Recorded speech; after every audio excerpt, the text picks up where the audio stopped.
Okay, good afternoon. We are back for this afternoon session in reference to the budget and all things therein. And there was a request this morning from specifically Commissioner Rothstein to get into some specifics on the water and rates. So, as a result of that, a panel was created. Well, we got the twins in the middle. We got the twins in the back. So, They knew you were going to ask, so they jumped a lot. so I'll turn it over to you guys, and when we have, if you want to go with this, we'll go with, if we can insert questions, or what do you, So you're looking at me. Basically, 3 questions were asked. Okay, What rates were recommended? What rates were adopted? And what impact there has been on the gap, when and if there was a gap, over the last 3 to 5 years.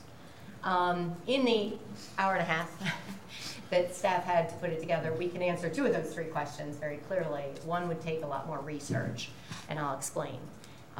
We can tell you what rates were recommended, and we can tell you what the impact of not doing rate increases would be going forward. Can't tell you very easily or at all really what rates were requested over the last several years, because we recommend what rates were actually adopted over the last several years, because when we get whatever the adopted rates are, they're plugged into the system and we make adjustments and move forward. So that would take a little research and development, but we can tell you what rates were recommended and what was not done and what won't be done if rates aren't adopted as recommended going forward. Thank you. So with that, I'll turn it over to either Rob or Jeff, whoever decided to go. Quick overview. Go ahead. Sure. So commissioners, I've distributed a list of the last several fiscal years going back to fiscal year 14. As Roberta mentioned, I split it out between water and sewer and shared what basically the calculated and recommended rate increase was. So the process of determining what rate we're calculating and recommending, trying to capture all of the costs of operating as well as capital investment for a long-term capital replacement plan over 40 years is what we plan for. We lay out all those projects about how much is needed annually in order to meet that need, and that's how we calculate it. It comes up with a number that we call the net revenue required. So the amount of dollars we need to bring in through rates is shown there. I've broken it out between operating and capital. The message of what I'm seeing is that the pressure on the rates that drives them up, particularly over the last several years, is on the operating side, and Jeff in Public Works can address that. There's some pressure on the cost side to operate. What happens, though, is if we don't keep up with the rate increase that's driven by operating, is we bring in then a certain set of dollars less than was calculated to be needed over time, and those dollars get made up by essentially reassigning capital investment dollars into operating. The operating's happening, we're going to spend those dollars to operate the system.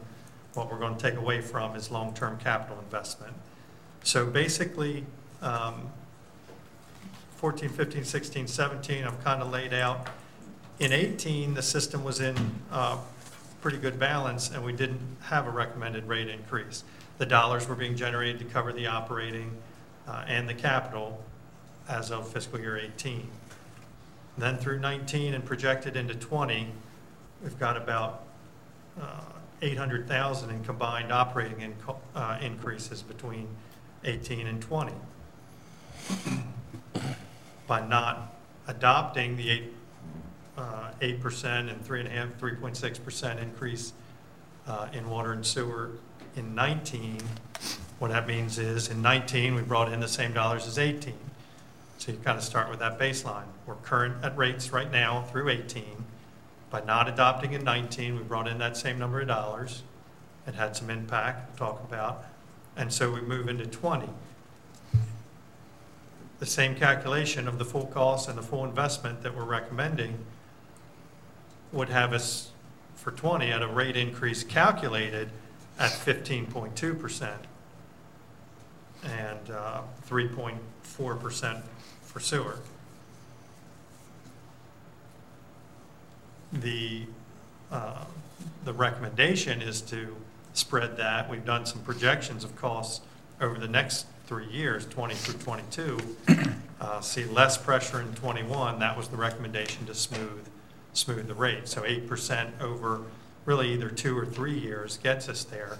The idea is, if we were doing year by year, my recommendation would be for a 15% rate increase in water to get back to the proper amount of investment in capital. So right now, heading into 20, without a rate increase, we'd be about $900,000 short in the capital contribution that we see as necessary out over 30 to 40 years. That's what the rate increase generates, is the dollars to make that up.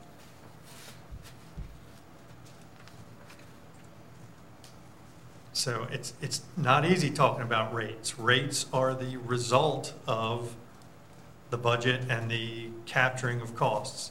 The rate is, a tiered system, and I know it gets hard. You want to talk about percentages and rates, and you can kind of lose it there. So I kind of put it into dollars. The dollars that need to come in through rates is what will determine what those rates are. So I want to turn it over to Jeff, Public Works, talk a little bit about what the impact has been in the current year, 19, and what it means heading forward in 20 and beyond. All right, thank you, Rob. As Rob stated, we've had a lot of operational costs that have been increasing over the years. And this goes from the treatment of our wastewater, the purchase of water, maintenance of our water tanks, water systems, sewage collection systems. These continue to go up. Costs continue to go up. Inflation's happened over the last few years. Metal costs have gone up, and every one of our pumps, grinders, in our sewage system, every one of our pumps needed for any of our water systems continuously are going up at 10+% per year every time we go to just do regular maintenance of our infrastructure. We're at a point now with these rates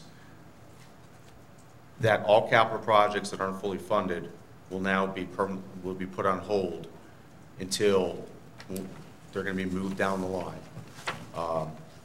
So we have upgrades, we have projects that we have in the books that FY20 we're getting to at this point, where some projects may be funded. We will have to stop those funds. We will not have enough funds to operate that. We are moving to a critical operational needs. We have to sit back, and every one of our water treatment facilities has to treat water and meet EPA and MD regulations. We have to get that water to people's residences and through the meters. We have to collect their sewage for anybody that's on our sewage system. We have to treat it and meet all MD and EPA regulations. And we have to do whatever is needed within our systems to make sure we have any projects possible to reduce the chance of a failure or a backup or something that is that could result in fines if something starts flowing from where it shouldn't be flowing from. Jeff, did you want Andy to talk about that? Yes. So let me have Andy talk about a few of the projects that, just to give an example of where we are with moving forward to sticking to critical capital or operational needs. Gentlemen, in FY19, without the rate increase in hand, we had to scale back in 3 separate capital projects that were identified. The water meter budget was scaled back by a factor of about 1/2. So instead of installing our full allotment or budgeted allotment of our budgeted planned allotment of 1,000 meters, we scaled back to approximately 500 meters. And as you know, older meters don't read as well as the new current smart meters do. So we were basically losing influx of revenue with the old style meters. The fire hydrant program was scaled back 100%. So we're falling behind in upgrading our fire hydrants basics to meet current standards. They still function, but there is a public safety issue associated with that. We have about 3 years left of the fire hydrant program to make all meters consistently the same setup with one another. We also scaled back in the water service line replacement program by a factor of 1/2. And as we talked about last week, that's where the bulk of our leaks are identified. So we, instead of spending about $268,000 on that in FY19, we scaled back to approximately $135,000. In FY20, we have about 20 capital projects that are funded by the planned FY20 program. 4 critical examples of those that will have to be scaled back or stopped temporarily are again the fire hydrant program. There are public safety issues associated with that. A second example are the Sykesville, Maryland 851 water and sewer main lining projects. We simply can't move forward with that on a partial basis. A third critical part of our scope of work are the grinder pump upgrades to our pumping stations. As you're likely aware, there's a critical issue with wipes being sent through our sanitary system, causing major clogs and so forth. The grinding program breaks apart quite a bit of the wipe issues prior to reaching the more expensive pumps that send the effluent through the wastewater stream. So the grinder program is a critical part of our upgrade project. And the third, the fourth example I'm going to talk about in more detail is the North Pumping Station, which is a brand new pump station on the IDA property in the Hampstead area that's going to replace the existing North Pump Station that's located on Maryland 30 in Hampstead. It's closely tied into the improvements plan for the IDA property itself, where we are basically grouping that pumping station with a separate planned pumping station for the IDA property to scale back county maintenance responsibilities long term. Stopping that's going to be a huge blow to us in the short time frame. Okay. Anything to Everybody add else? to that, Jason? You good? Yep, okay. No, I would just add there's a multitude of projects, in addition to what Andy mentioned, that are critical projects that we need to keep moving. We need to keep funds going into those areas so we can prepare for those type replacements and things like that. So there are more than what he was speaking of. Okay. I mean, really, just in conclusion,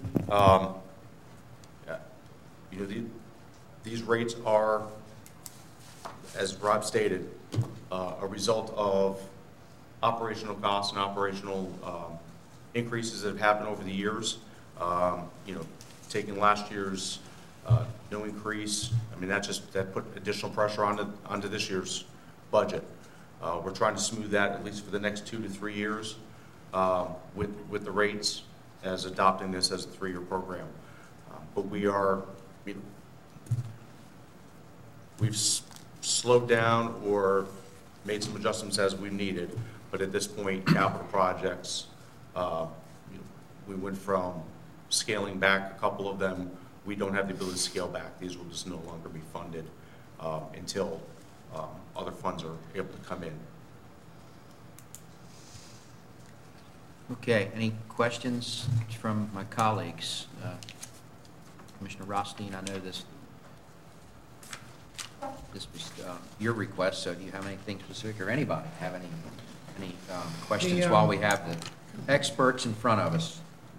The rate increases, last year, it says NA, there was none. Are these proposed rate increases, or are these actual rate increases that occurred? These were the recommended. That was, so last year, 8.2 was recommended and not adopted. The prior year, fiscal 18. I know it's always a tricky when you're talking about budget years, That's which right. year. Yeah. So we're talking about calculated rates for 20 this year. Last year, calculated rates for fiscal year 19, 8.2, not adopted. The fiscal year 18, at that point, doing year-over-year projections of budget, and rates, that was recommended for no rate increase. Okay. So the pressure is built in a short period of time. It's what happens when specifically operating pressures happen in a short period of time. And in FY 17, 7% was, Recommended, and in talking about it, we weren't sure, possibly slightly less than that might have been done. So, I mean, in the end, the true rate is not a percent. So I can calculate Yeah. a recommended rate, and during that process, we calculate what that percent is on someone's bill. But once we adopt them, I kind of don't go back and do all that work. It's not, at that point, you've adopted them and we put them into place and we adjust forward. And just like you do in the budget process, each year is a time to reevaluate where we are and make a new recommendation going forward. That's what we're doing this year. That's what we did in 19. Just didn't see the pressures there in that year.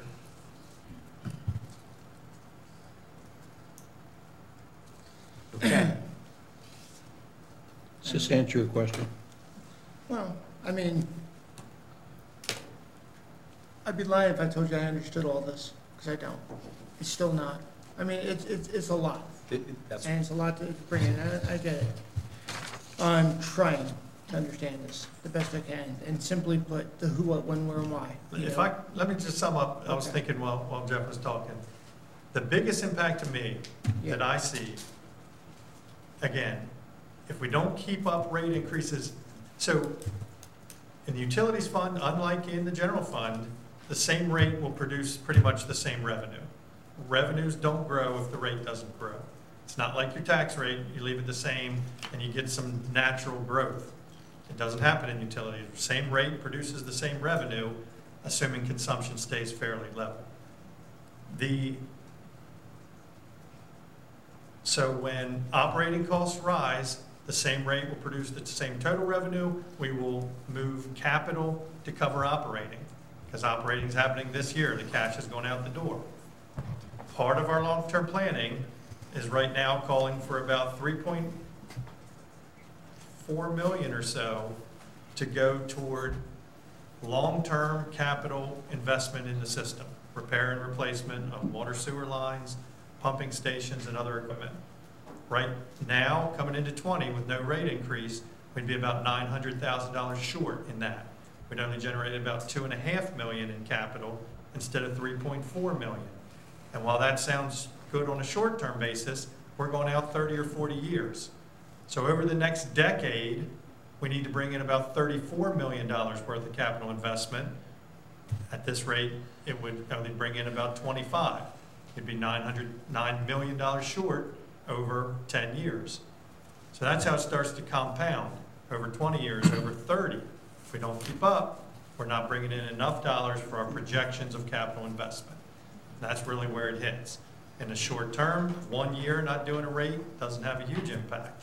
But if we're not keeping up in general, we're tens of millions of dollars short in the long term. And a great example that came up when we were meeting, I forget who actually came up with it, so credit goes to somebody around us. But, you know, if you don't fund, in the general fund, you don't fund a library project. 5, 10 years down the road, there's no catastrophic change in what goes on if the library still isn't there. You don't fund, you know, that's similar funding in an enterprise fund and in utilities. 5 years down the road, without that money going into this capital project or these capital projects, it will result in there's going to be failures. The system is aging every single day. Our pumps are aging. Our system, every one of our pump stations, our treatment, all of our treatment facilities, in a very toxic environment. They're deteriorating day by day. It is not a matter of, you know, if, it's when. Are there other ways of getting revenue for these capital projects outside of raising rates? So we're only talking about the operating rates here, and the operating rates only primarily replace existing, as we call it, repair, replace, rehabilitate existing infrastructure. Right. So there's other revenues that pay for other parts of the system, This isn't the entire Okay. thing, but this is these are things already in place, already in operation. Those other revenues, can they offset some of this or no? No. No, there are primarily growth. Right. So if there's growth in the system, I'll use Hampstead as an example. Hampstead's wastewater treatment plant is designed to treat 900,000 gallons. There's a point, the whole full system will go to 1.1 million gallons a day. That increase will be paid for by area connection charges.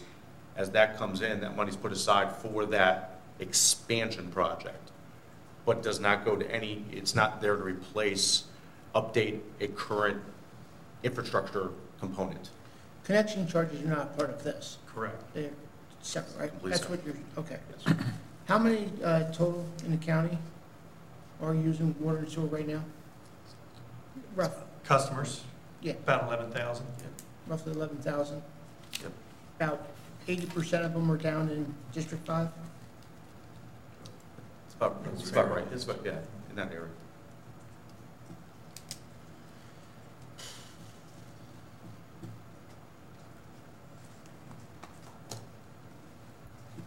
Okay. Everybody understands this? Ev- Except me? I'm like the only Yeah, idiot, right? yeah. Are there any other? He take funds. I do. It takes, It it takes takes, a while. Yeah. and I think I've referenced this before, Ed, with all due respect. My first budget in 2014 was the classic deer in the headlights when it came to specific issues. Not only specific, but overall for me, and I'll be very honest. So it's taken a while to absorb all this. So Yeah. I respect the fact that you're questioning these things, because that's clearly the path you need to get a better overall understanding of what it means if we don't do this.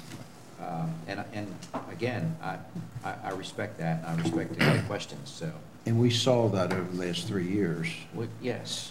more so than Yeah. the first year, you know, like you said, deer in the headlights. Now all of a sudden it's the understanding if we get further and further behind, it just gets worse and worse. Yeah, but it's not necessarily the deer in the headlights regarding the process. I think the concern is decisions made in the past that are causing us to make these tougher decisions today. And whether it's not an indecision, but, and we've gone through this, it's like, okay, what's the next one? What's the next, Well- when we get into the ag pres, maybe we're gonna have those conversations. And that's, yeah, and I. This gets us out 3-4 years, or how far is this getting us out?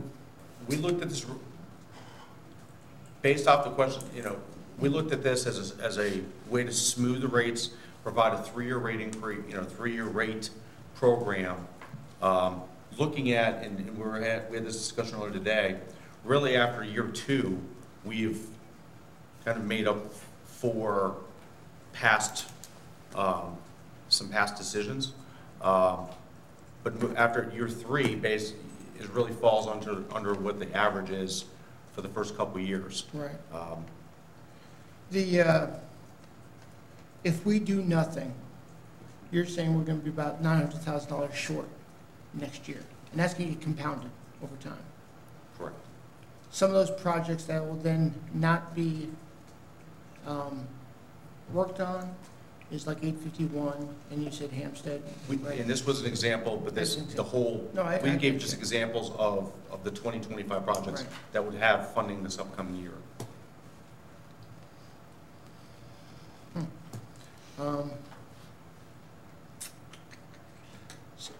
Is it fair to say with an 8% increase, a typical water bill, that a customer would see, let's just say $200 a quarter?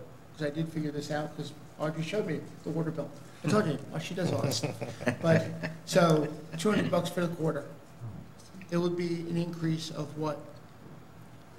On the water, it's 10 cents a day. On the water, just water alone, it's 10 cents a day, or $8 and, I'm just going to read this, $8.05 per quarter.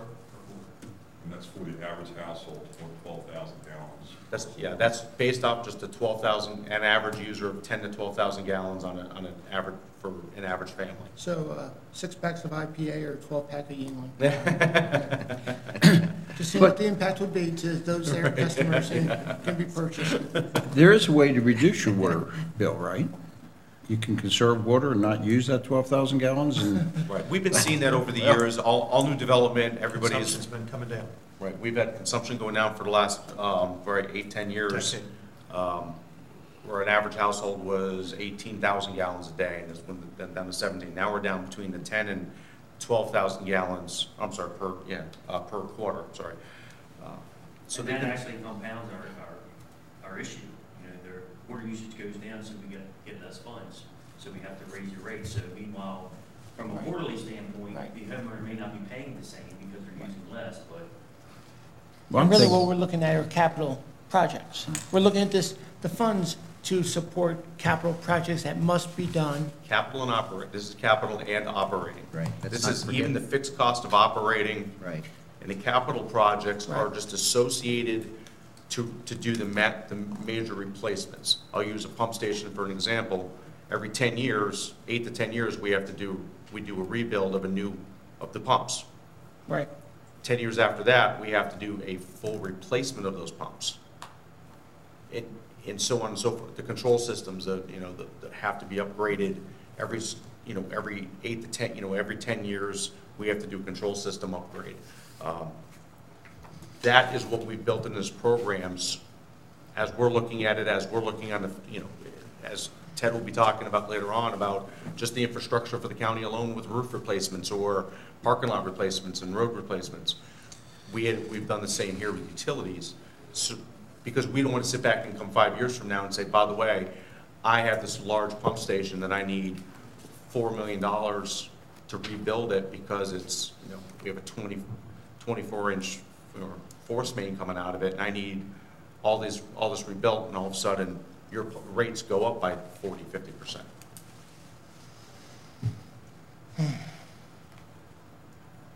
When you're saying 11,000, you're saying 11,000 households. Yes.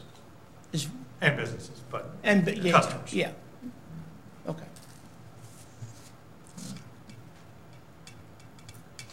All right, any other questions on this? This is shades of last year when we sat Yeah. and stared at numbers for long periods of time, and I hope that just goes to show you the amount of thought that needs to go into these decisions, because they're not easy. And so we appreciate you guys not eating lunch. None of you ate lunch today, right? Is that correct? In order to do this meeting? We didn't. No, we appreciate you coming together to get those answers in a timely fashion like that. Thank you very much. So, Thank you. okay. Have a good afternoon. Thank you. Thank you.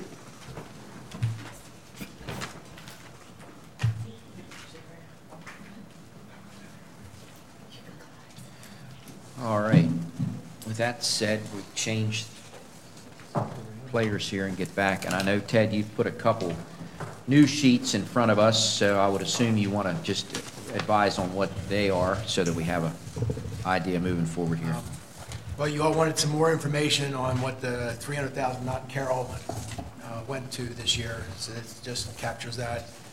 And the other one, they put together, they captured all the items each of you brought up and just captured it here so you can all refer back to what everybody else was thinking at that point. Okay. Good enough.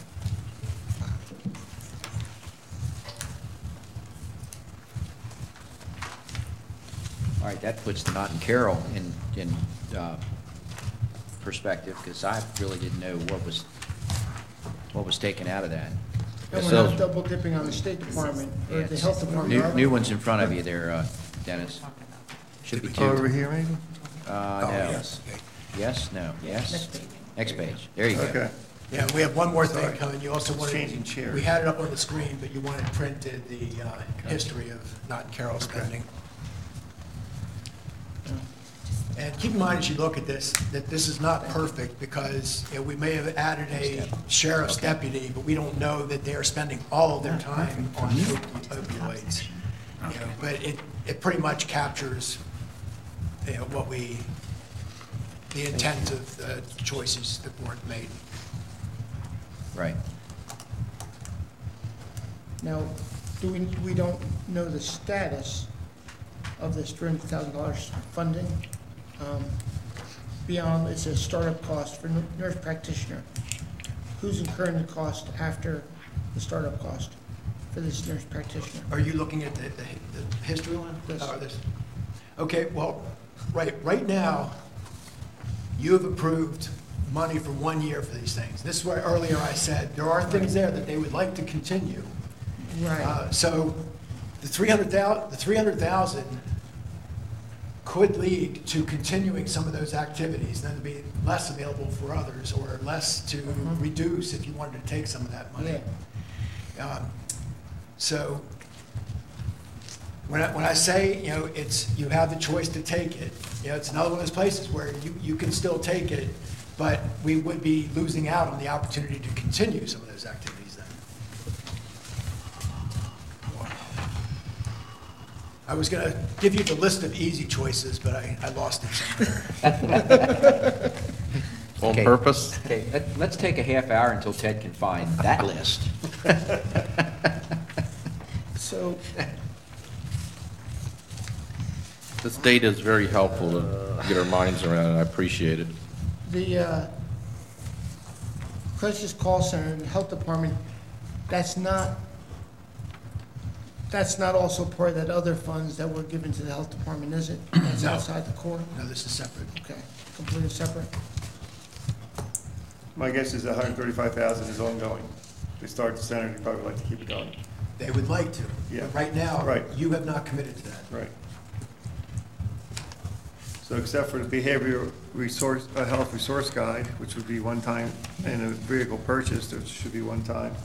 Everything else, if they would like to have to see money continue for that. Right. I think the nurse practitioner is fully startup cost. Could be wrong on that. But that's, No, go ahead. Still, we pay through Medicare, so it does take a year for that her to get on the building and to get trained. And once she is or he, then Medicare will be paying for her surgery. So we wouldn't have to necessarily put that, For that particular piece. okay, so then we're talking 85,000. If I may say, Somewhat. Ed Singer will be coming to you guys in a week or two with his recommendations for going forward if you choose to continue to fund this 300,000. Okay. So, and that, will be based on what you guys choose to do funding wise. Okay. What happens. Okay. So in other words, don't make a decision on any of this now. No, not at all that.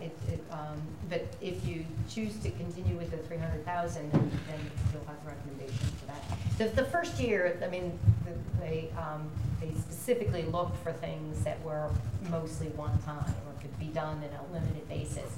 So because it was sort of started quickly, and they wanted to use the money in FY19 when it could. And so they have a couple things, like the mobile crisis center, which is part of that crisis call center, et cetera, along with another after-school program that they hope to roll out next year that took time to develop. And so they wanted to use the money effectively this year, sort of one-time basis, and then come to you for future years if you choose to continue to fund it. If the board reduces funding, then the recommendations to you would have to change on how to use it.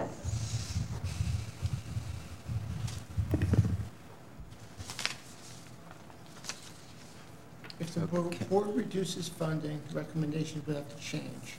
Shouldn't recommendations come before decisions of whether the board wants to reduce or increase funding? This is money that you could choose to decrease. If you make that choice, then they'll have to react to it. See, we keep running into this. The difficulty here is you're going to have to make some choices to change something if we're going to balance our plan. None of those choices can be made without some negative consequences. Correct. So for every one of these, I mean, we in theory could make the argument, well, shouldn't we have presentations on what this is going to do? But we can't possibly do it. Logistically, it can't happen. Now, if there are some small number of things that you want to focus on that way, we can try to arrange that. But, I think you will find yourself forced to make some choices without as much information or debate as you would like.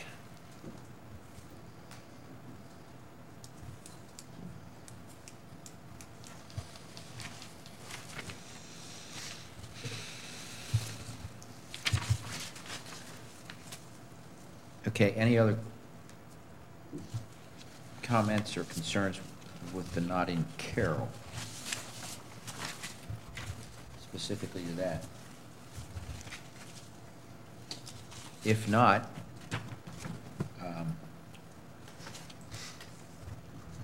thoughts and ideas moving forward on how we can get to where we need to get to here.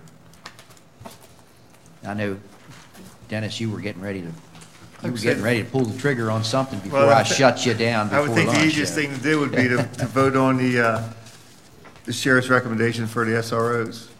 He's taking it from 9 to 1 to 5, and that would save us some money. You can see that up on the bottom line if we wanted to vote that way. So my motion is to take the sheriff's recommendations for SROs for the schools.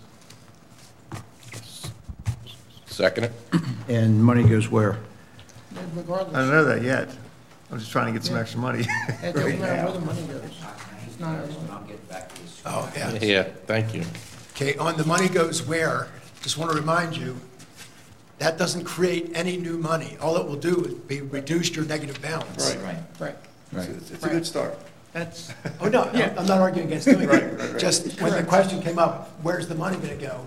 Just want to make sure we're not thinking we have something. And keep in mind that these decisions are not set in stone. We can certainly go back and revisit any of these Right. prior to adopting. So, as you make decisions today, if we do get to some and your phone rings off the hook for the next 48 hours, you may want to come back and make some different decisions. Before we vote, I don't, there's some money there that's being returned, and most of us had the same, the sheriff's disability program. I just don't want the money to get lost in the weeds in the process, that's all. But Commissioner, there's no money to get lost. Okay, I understand what you're saying. Money's lost. The money is not Yeah. allocated for anything, and it hasn't been spent, but it's not even there yet. Right, it's Yeah. not there, and all it will do It's not gonna is be. put you in a less bad position. It doesn't give you a dollar to put anywhere. Yeah. And I should have said this a little bit earlier for Commissioners Rustine and Boucher. We have a lot of stuff built into the computer, so if you say, what does this look like? We've tried to anticipate things that might come up, and a lot of those we can pop in immediately. Things that we don't have, Deb will do her best to try and give you at least a good approximation of what the impact would be, and she does a really good job of doing that quickly. And we can do a lot of what ifs, if you put this in, you say, well, what if it was 3 positions instead of 5? We can do this, we can bounce back and forth. We want to try and make it as easy as possible for you to see if we do this or don't do this, how does it help or hurt us? okay. And now that balance, the operating plan balance, that's with the sheriff's thing taken out, right? Or which one is it now? No, yeah. Right down there, okay, Yes. okay, Adjusted operating balance. all right. What was above it? That Right state there. transportation reduction? No, which is operating plan balance. That's different than the one you just showed. Right. Making that change drops you in 25 from 4.3 Okay, that was to before the 3.8. change, gotcha, all right. I should probably hide this one, so it doesn't, Yeah, you should hide that. yeah. There we go. Now it's clear. So just as we move forward, we'll be capturing the things that you want to look at here, and then we're going to be watching what's happening on that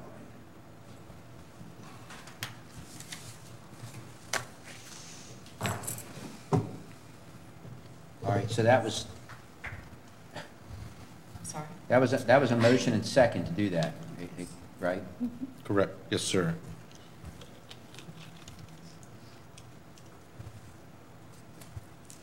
All right, any other discussion on that? All in favor? Aye. Aye. Opposed? I have two. Hmm? Opposed. Okay. So it was Could we take, 4-1 on that, right? Did you guys get that? Got that? 4-1. Yeah. could we actually take 2 million out of 20 and move 2 million ahead each year to balance this out? Well, that 2 million wouldn't get you $2 million every year. You could only use it one time. Oh, And that's one of the things that I'm trying to discourage us doing. What we've been doing in recent years, we have one-time money. Let's put some here and here and here. And I just don't believe we can continue doing this without eventually getting into difficulties that, well, even now, I mean, I'd say we're in a difficult situation now. I don't know. I mean, as we're talking, I don't know how we get out of this. I mean, we have to, but I don't know what the path is yet. Does that reflect that last vote? Yes. You did that already? Okay, you're quick, Deb, thanks. she is. I looked down and it was, boop. Okay.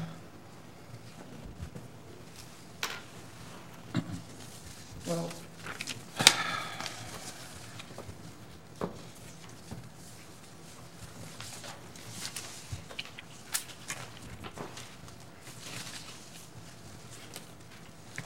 What do we need to get the bottom line to zero or positive and everything?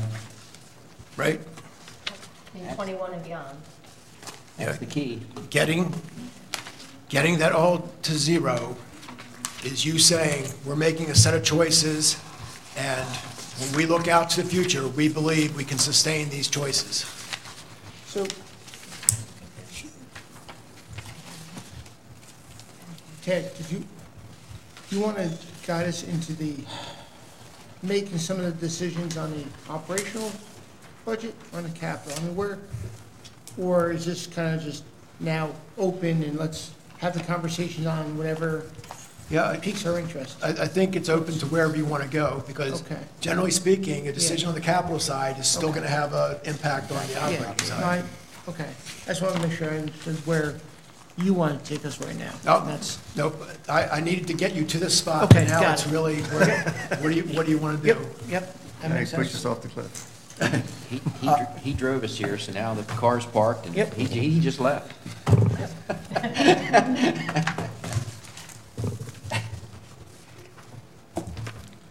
Now, I know the answer to this probably, but we can't go across the board and just make a point something percent. Cut across the board, 0.10% or something. Well, you sort of can. Now, first, let me conceptually object. Yeah, I don't believe in across-the-board cuts, because what it says is every priority is the same, and I don't think that's really true. And a practical problem is you can't cut, even if you said cut everything 1%, we can't cut everything 1%. We can't say debt service is going to be a percent lower. There are places where I would ask, are you truly going to cut 911? Are you going to cut the sheriff? And every time the answer is no, that 1% is growing. Then the other thing we run into, we have a lot of budgets that are almost only people. And you can cut them 20%, but you can't cut them 5%. So there are reasons not to do that, and there are lots of things that get in the way. But if at some point the board says, thanks for your thoughts, Ted, but we want to do this anyway, we can figure out what that would mean and what choices you would have to make. Doesn't it also affect grant funding matching? Wouldn't it gum that up because we've allocated money for grant fund matching? Yes, and I would say you can do one of two things. You can not match the grant and lose the grant, or you can match what you needed to. So there isn't a choice to cut it by 2%. That's what I thought. It ties us up. Yes. Yeah, and that's part of what I'm saying. There are lots of places where you'll find oh, well, we can't do it here, we can't do it there. So a method at this point would be to look at the 3 or 4 sheets under operating, go line by line. If we're prepared to make a decision, then we can move on that decision. And then there's others, we're not going to be prepared to make that decision, just because we don't have all the information. Yep, and you can look at the options that we presented to you. Right. Again, remember, these are Yeah. not your only options. Right. Right, there's, You know, So, like Board of Education, I'm not prepared to have that conversation just yet on those numbers, but as I'm going down it, the circuit court technology specialist, I am prepared to put in a decision. But that's not even in the budget right now. Right, that was That's an just- issue, that's them just- looking for So these are- additional so we funding. shouldn't even be looking at these. no, that's not even, So, okay. yeah, that's, Those are additional funding Yeah. requests. Right, so I guess that's where I'm asking is, where's the list that I should be looking at right now to start Okay, having there were those? 2 lists in the package, one was some things you could do in capital, and one was some things you could do in operating. It's 2 pages behind that other list, if you still have them in the packages. This one, it's these two, okay? yeah. That one. Okay. Okay, we good? Okay, but then, Okay, thank remember, you. Yeah, every budget that reports to you, we didn't try and list all the changes you can make, but you can make other changes. There are agencies that receive funding from you that you have no requirement to fund. You can make changes there. And then you can make, with some of the places where you have legal responsibility, you can make changes up to that legal responsibility. So this is a small piece of all the possible changes. But as I tried to describe as I went through them, we put these on this list for various reasons that we thought made sense to get them in front of you. On your presentation that you gave us, it's just tremendous. There was a decrease in the adopted plan for health insurance, $1 million one-time funding FY20. That's not in here right now. No, that is part of this bottom line. It's already in there. Yeah, when we did the recommended presentation, there were about 4 slides of Okay, yeah. things that we changed from the existing plan to give you the new plan. Okay. Then I'll have to go down those other 3 then. Because I had them all earmarked. Okay. Yeah, well, it would be nice to still have those in our $2 million. pocket. Because you remember, after we showed you the plan with just the revenue changes, it was close to $10 million Right, yeah, that's right. in fiscal year '25. Now we're down to 3 million, 4 million.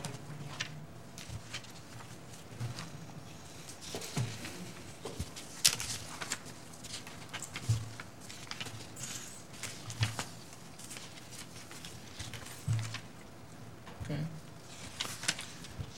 And as I've said before, and I'm not going to say it anymore, I'm just going to, one more time, say it, because there were times last year and the year before that all of us sat in this room and stared at this screen and stared at these papers and said nothing for a while. This is for the my 2 new colleagues. I mean, there's just, which is why I've been so adamant about how difficult this is. So I just, because you hear silence in the room, it could be the wheels turning, that you're looking for something. Yeah, and last year, we didn't start out in the same position we did this year, Right. but we quickly got ourselves in that position. Yes, and we that did. We had a balanced plan, but the first decisions the commissioners made last year were additional spending decisions, which put us into a negative position. So then we were working kind of from the same spot we are now. Right. Well, we added 2 new positions for CCV, so what, if we took them out, what would that do? 200 and something.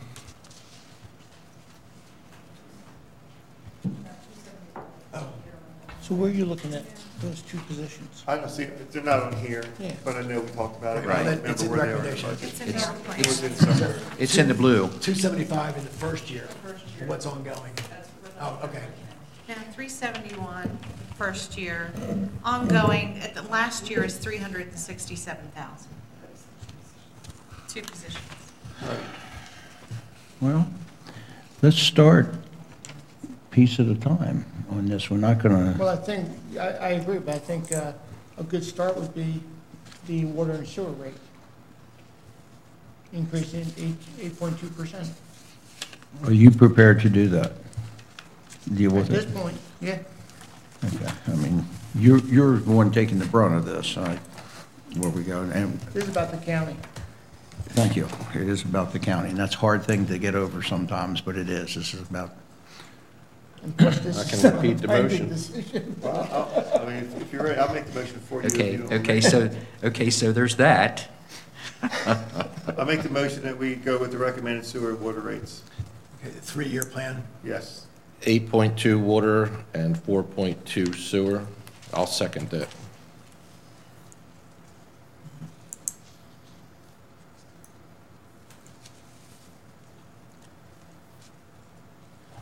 Okay, any discussion on that?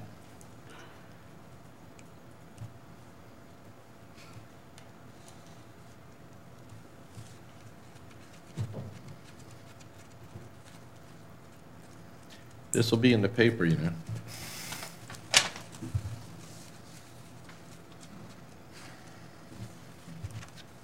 Let's see which ones.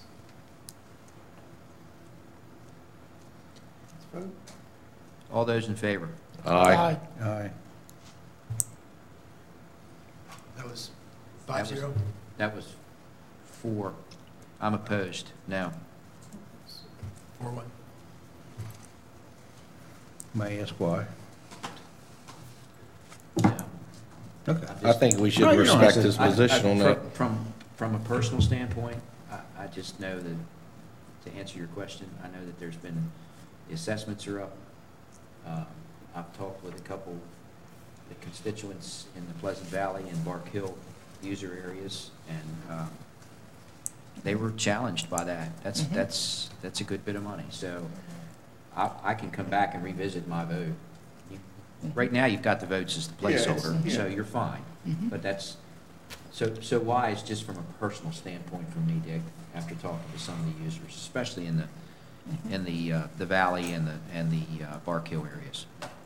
I'm just curious. I mean, do we Yeah. have to make some tough decisions? Oh, I get it, trust me. And believe me, these- And I also get the fact that, look, and I've been very vocal about that. If we don't make these decisions now, moving forward, it's almost a pay me now or pay me later type of deal And when it later's comes to gonna our be more money. utilities. And later, when, Next year will be later worse. just got in the truck and left. So, I get it. That's an emotional vote for me, Dick. That's my answer to you. Okay. All right. Plus, I think we all have the right to reflect our constituency and respect our colleagues' votes. I would like to see, if we took out the 2 additional employees that we had talked about, the CCV's employees. Okay, they're not CCV's employees, Well, they'd be your they were going to employees. be our employees, but I just,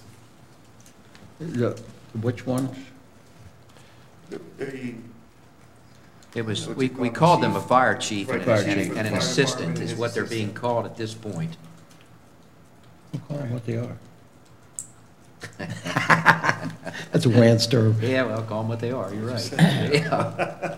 You Yeah, I know gotta it, stop listening to me. Knock it off, Weaver. I know maybe it seems like a target since we don't have them now, but, yeah, this transition is coming. It is. And I don't know how we make it work without creating these positions. You're saying do not fund them? well, I know we're going to need them. I just don't see where we have the money right now to do them. And I don't know when that money will be available, but right now, we definitely don't have it. Do we need them? Can I'm not we- arguing the need, Can we, but if we don't, I mean, just keep it up there, you can always take it off. Where else we cutting? Well, we have to decide on that, right? She was just showing you Well- what it would do. Yeah, I'm That's just what it would putting it do. in case you vote, then if you vote no, then I take it out. Got it. Okay? can we incorporate these into existing positions here? Making a combination not costing so much? to begin with? Has somebody in Scott's Campbell's department work on that? Is that what you're saying? Is it possible to No. incorporate? No. I don't think it is. You're going to be hard pressed to find anybody if we had the money to pay for this anyway, at this salary. And I would say that's going to be at least a full-time job, Oh, yeah. at least. Yeah, you look around, whatever you call them, you look around, I mean, they're called different things in different jurisdictions, but, you know, right now it's being called, or being proposed to be called a chief, which I think you already know I'm kind of opposed to. But anyway, I don't care what you call them, even at this level of funding for a position like that, good luck finding somebody. Yeah, one of the things we're up against with this is not a job that somebody can grow into. I mean, this is somebody has to know what they're doing, because they're going to be creating this force. So no, there is no level of expertise as we currently have it who could inherit that moving forward in our structure. No. I don't think so anyway. You know, and just as a general thought, not specifically on this fire chief position, but the idea of people picking up additional responsibilities. I mean, this is not a new idea, but you know, I've told you that we cut a lot of positions during the recession. Most of those have not been replaced again. I would argue that we have a lot of positions who are doing more than we can reasonably expect than we have positions who have capacity to absorb other duties, particularly significant other duties. Well, how do we do it then? We don't. How do we get, I mean, we made the commitment to start moving on this or start looking into it. How do we get there? We need more revenue. Yes, we do. That's it. Yeah. Yeah, that would be lovely. I mean, if you want to change that from remove 2 to remove 1, that way you have discussion, you have one full-time person. But to be honest with you, I don't know where that money's coming from. No, I don't know either. I don't, and we had originally discussed that this wouldn't be out of the gate in FY '20, but perhaps would be not ready for prime time until Like January or something. somewhere January, February-ish. But even at that, I know you're looking at me, Ted. I'm getting ready to get the Zaleski lecture. I got it. My point is, if there was any possibility of this, right now, maybe we could relook after the first of the year to incorporate that position. If for some reason someone found a bushel basket of money somewhere. But that's only going to cut this small amount. Well, you're talking, Okay. yeah. But I mean, But could I we- think we got to look at small amounts in order to get to the bigger ones. Can we, could we just delay it a year? Yeah, I mean, that takes it out of this budget. next year, July. we can look at it to see if we have funds for it then. I mean, certainly that's what I would do. But I you would just don't still think we have need the it money in right all those now. other years. But It's for the not going outgoing. to Yeah, change so your now you're bottom gonna, Right, yeah. now you're going to put it in 21 instead of 20, so you're just going Well- boom, boom, boom, boom, boom. Well, right? actually, I'm not gonna put it in at all right now. I'm saying we can look at it next year. Okay, you're It's- killing me, Frazier. That was one of my priorities, and you just shot I know it. that, but I just, We got the momentum going. We've had the discussions, you know. The biggest concern is we are going to lose an opportunity to move I know forward. what you're going to ask me. And it's going to be costly, Take it from there. but we got to move forward. And okay. pushing this off or saying we're delaying it, it's like a lot of other decisions or indecisions that have been made. I don't think we can afford not to do this if we're going to move forward on this effort. Can we Okay. use CCVs I'm fine with funds? that, then we still need to look and find, cutting other cuts, basically. I agree. You can take this off the board then. Where else we cutting? I agree. I want us to look at economic development and infrastructure and investment. That's $1.5 million. Is that allocated to an existing job, or is that just a fund for them to hold to use? How does it work? It's money that economic development uses generally to provide infrastructure for businesses that want to expand or locate here. So the spending is driven by the specific development possibilities that come up in any one year. But it's not already allocated to a job? Well, sure everybody got the Money to bring letter. business into the county to help. But we have a couple business parks or business areas coming on, hopefully to be developed. That money is used to develop those areas. Right. When new businesses come into Carroll County, we don't give them tax breaks, or we don't give them a tax cut. What we have is we have properties that are shovel-ready for them to come into with the infrastructure already in there. That's what attracts businesses in here. So we're not losing taxes out of the gate. And if a company doesn't make it, all the infrastructure that we paid for is still there for the next company to come in. We haven't lost money on taxes. I understand that, but my question is, that 1.5 million, is it already earmarked for a project, or is that just a fund that Jack holds? And if it's a fund that, That's what he would start the year with, and then as projects developed, it would be used. He has the money to go ahead and say, you want to come here, we're going to provide. could he have the option to use bonds instead of having the cash? Could that be an option for us? Well, maybe, but it doesn't really help us because we still have to figure out how to pay for the debt service then. I mean, if it's not, I'm just wondering if it's definitely being used, or is a possibility there's flexibility in that realm to work with to reduce it?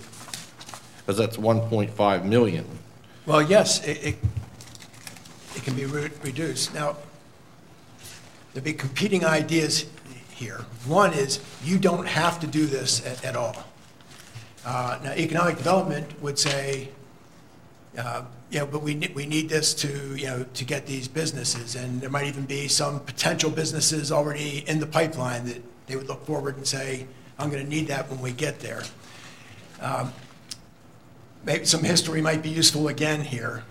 We used to keep a pot of money of $3 million for this purpose.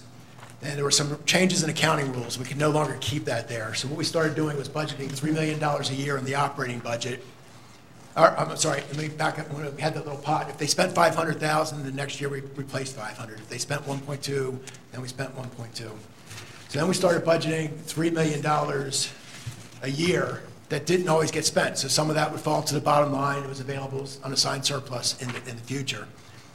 Then a fairly recent development, although it's been a number of years now, whatever wasn't getting spent directly by economic development on a project, we were then sending the leftover money to the IDA, where they were using it on developing the projects that Commissioner Frazier was talking about. Now, before that, we weren't sending them cash. We provided properties, they developed them, sold off, and then recycled the money. So this is totally in your hands to go wherever you want with this. And another place where if you provide less funding, then clearly there will be fewer opportunities that we can take advantage of. What that will mean in a practical way, I have no way to predict. I can say, though, that we have been sending money to the IDA regularly, so it means we haven't been directly spending all the money on projects that we are providing the incentive for.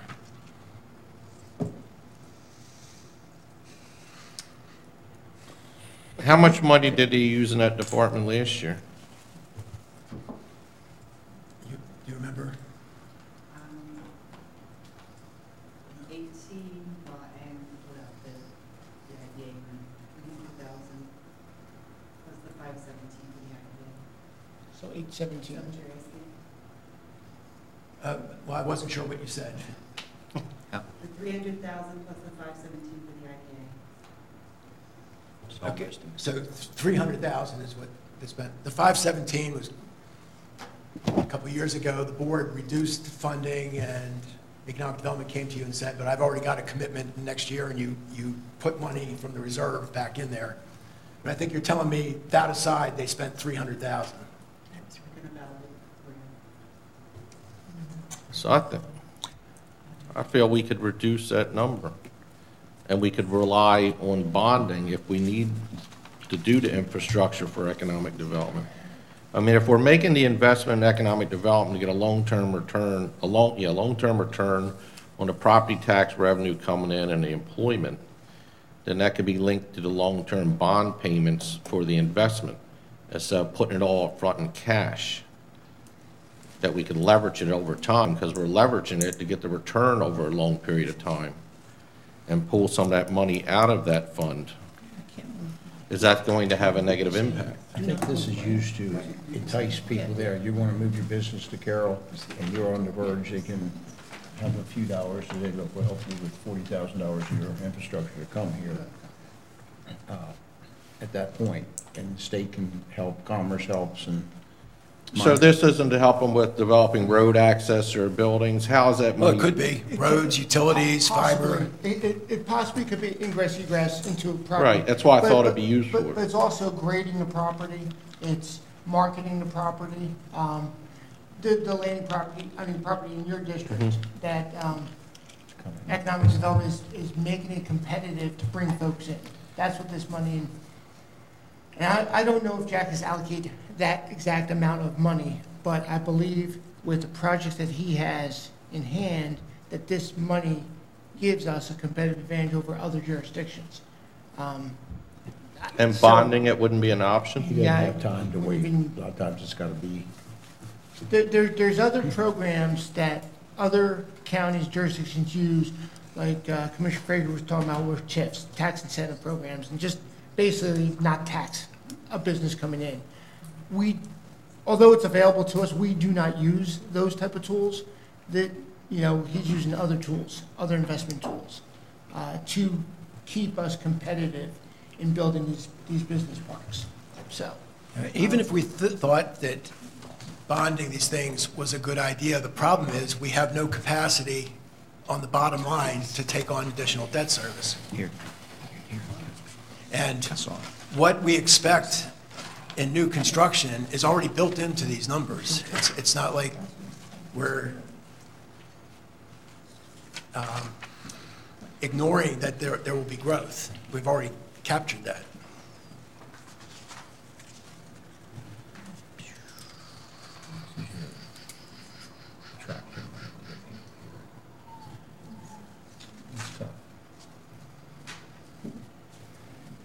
What about storm emergency growth rate from 5 to 3%? Gets us a little bit. I mean, every cent counts. and hope for good weather. Yeah, well, number one, right, it's not that much money, but number two, storms are getting worse. Further out? I'd be worried about cutting out, I really would.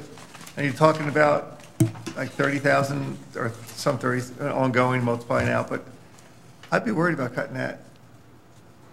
Is this amount the reduction? Yes. This is just a reduction amount. There's still the 3% in there. Yeah. Right. Yeah. Yeah, and ideally, I would leave the 5% there. I said earlier, I think we can live with the 3%. This budget is basically gambling. We don't know how much we're going to spend in any one year. I will say, though, that I think we budget this responsibly. There are jurisdictions that will budget this way too low and hope for good weather and say, if we don't get it, we'll figure out what we're going to do as a means of balancing the budget. I can't tell you that there won't be years where we're going to overspend what we have here, because we will have, but we also come in under this budget. So I don't have bad feelings about where we're budgeting this. It's not like we're budgeting 2 and I think, gee, we really ought to be budgeting 3. Right. It'd be nice if we could, but we don't have that room. I will share with you that it may just be semantics, and the one thing I appreciate about you is that you do not gamble, okay? So this is not about gambling, because gambling is you don't know the outcome regardless. So yes, the weather would be a gamble, but it's accepting risk associated with either making a decision or not. One of my priorities, as I shared, is dealing with the drug scenarios that we have out there. And so maintaining those triage beds, I think is important at this point. So, part of this is what can we take away, but also what should we continue or add? And Yeah, I'm glad you mentioned the triage beds. I meant to. Okay. We talked a little bit more about that during lunch. Now, we don't know exactly what the cost and what we'll get be. There's an RFP out, so all we have is estimates. Okay. But if you think in terms of fully spending the $800,000 might get us 10 triage beds. That's not necessarily the right number, but in the ballpark of what we think would be right. And if you said, well, what if we cut that in half? Then instead of 10 beds, you would have five beds. So we can choose to fully spend the money that we're already spending and increase our level of service. Or you can spend less without decreasing the level of service that already exists. You would just forego the possibility to do better.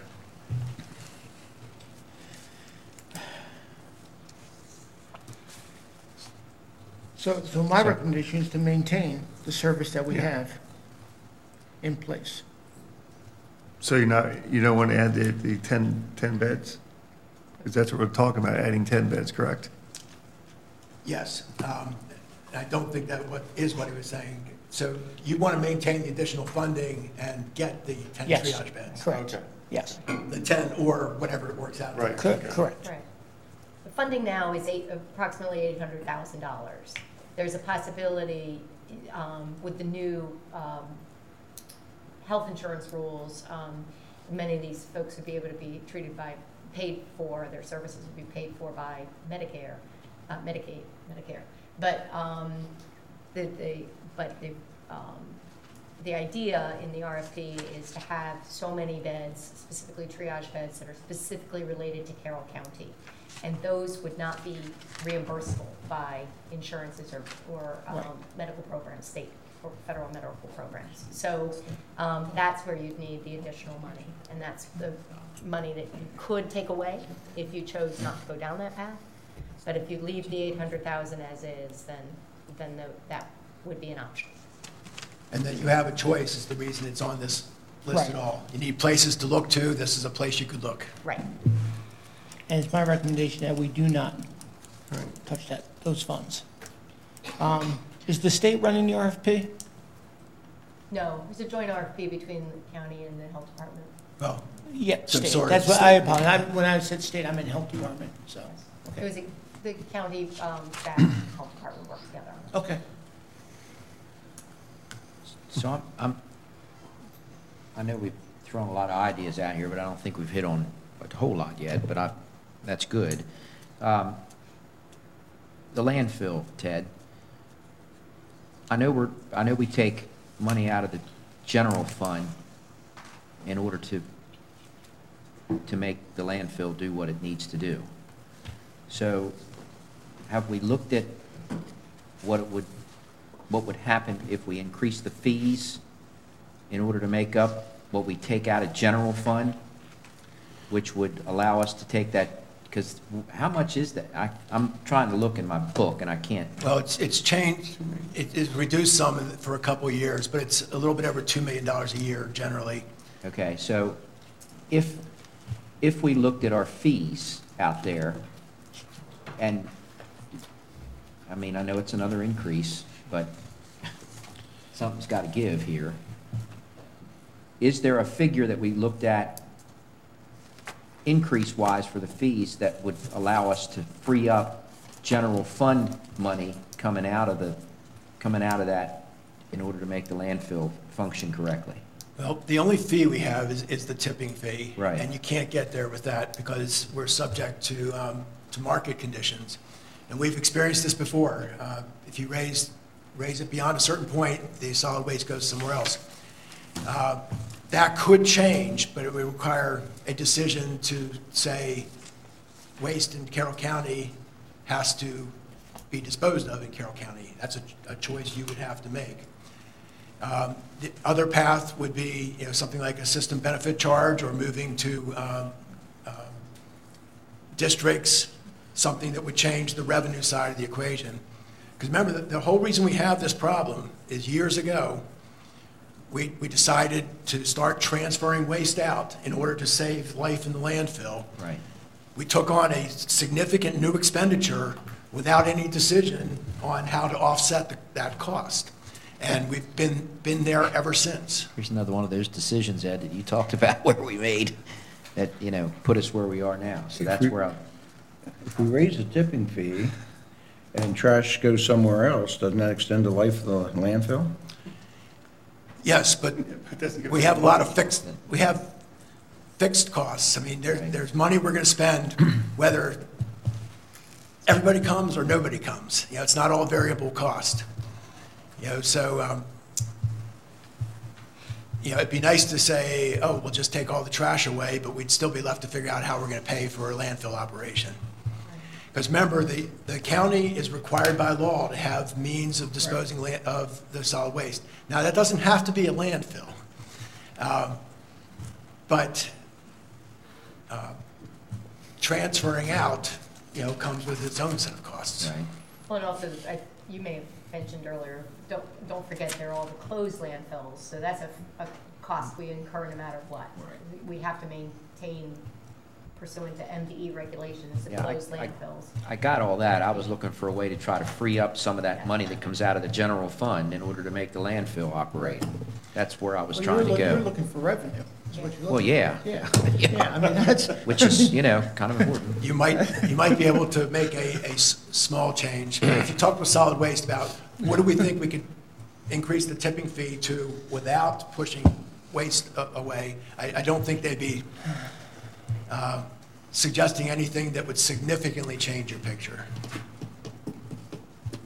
What could change the picture is having a conversation about ag preservation and getting to that $3 million commitment that we made, and then leveling off at that $3 million that was discussed earlier. I don't know. I mean, the appetite I have is that I am absolutely for hitting the targets in ag preservation and the vision, but I think it's going to take longer. Obviously, it'll take longer, but if we do this, but it will, we're not going to hit it overnight.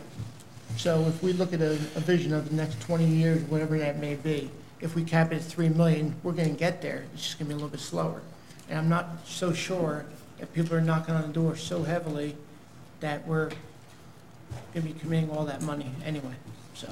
I agree with the commissioner on that. Where are we at on our target? 70%, 75%? 72%. 75%.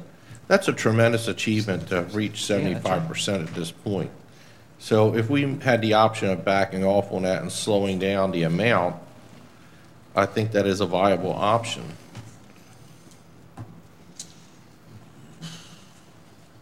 And most of the ag preservation areas are in District 1 has the most. They have the one 2, 4, and 5. Yeah. next. I will say, if I ever move somewhere else in the county, I'm going to go into Commissioner Wance's district because of all the ag preservation up there. Need a green card. There's a reason for that, too. I was gonna say, that leads to the argument of why you shouldn't touch it, okay? So, This, go ahead, Dick. I didn't No, mean to cut no, you go off. ahead. Go ahead. I look at this as a balance between development and open space in the county, and it's a critical balance there. It's one of the reasons people come to Carroll County, because of what they have.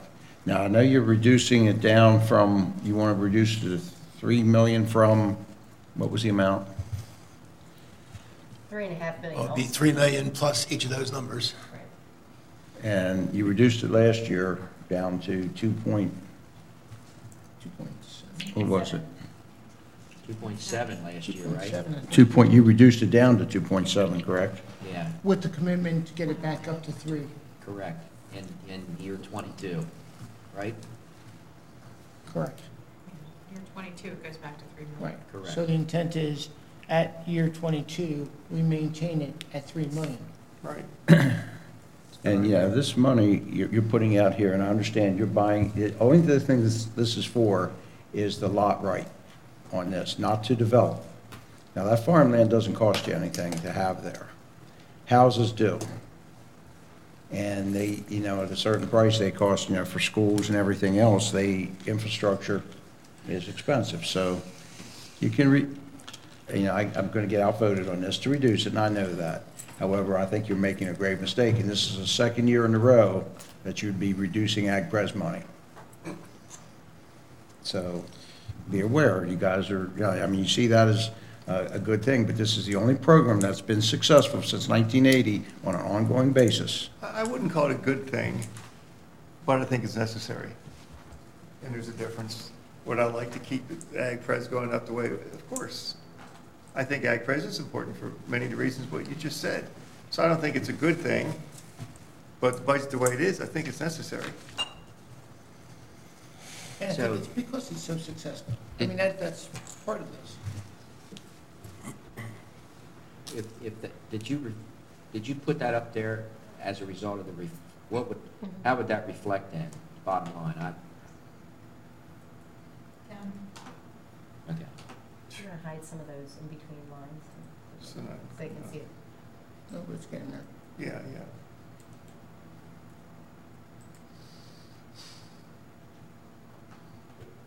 Thank you. Much helpful. Didn't make much change at all. It doesn't do anything until 23. Right. Well, it doesn't, yeah, it does. But the fruit does. Yeah. Yeah, that's not the right statement. It does, but it isn't right.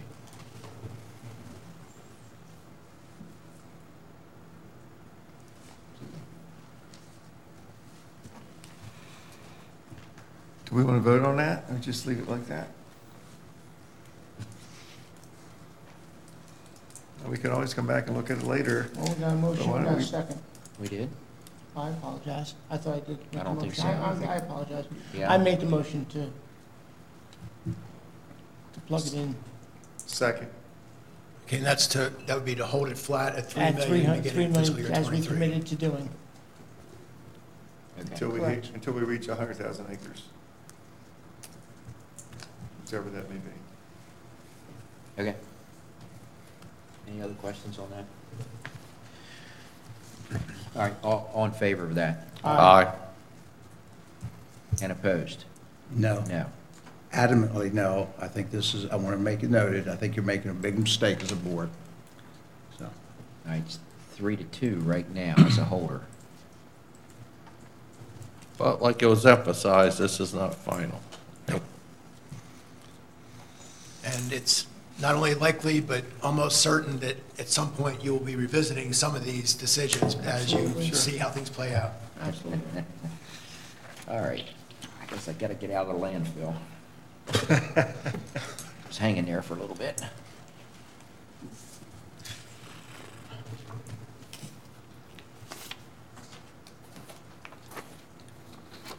At this point, I mean, I think we are able to address the 9 Carroll with not in its totality, but there's a few of the breakouts that y'all gave us should be able to be reduced at this point. To 100,000. Correct? Talk about the 300,000 we gave last time. Yeah, but a Probably part of reduce that. it to 200,000. Correct, there I think we are can some do there, that. right.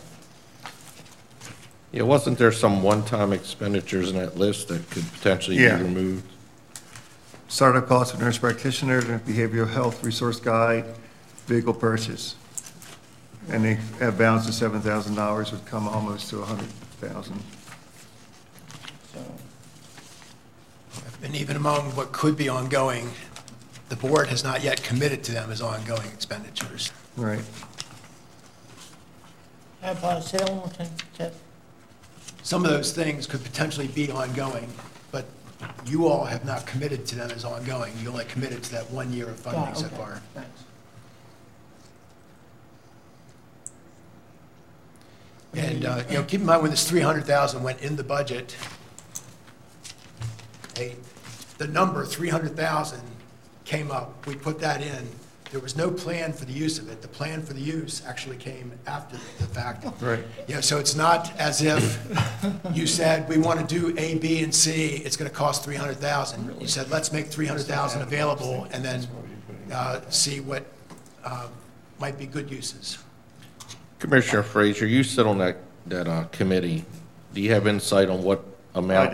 don't sit on committees, Commissioner. No, I do. Oh, I'm sorry. And I don't know, I don't have any insight.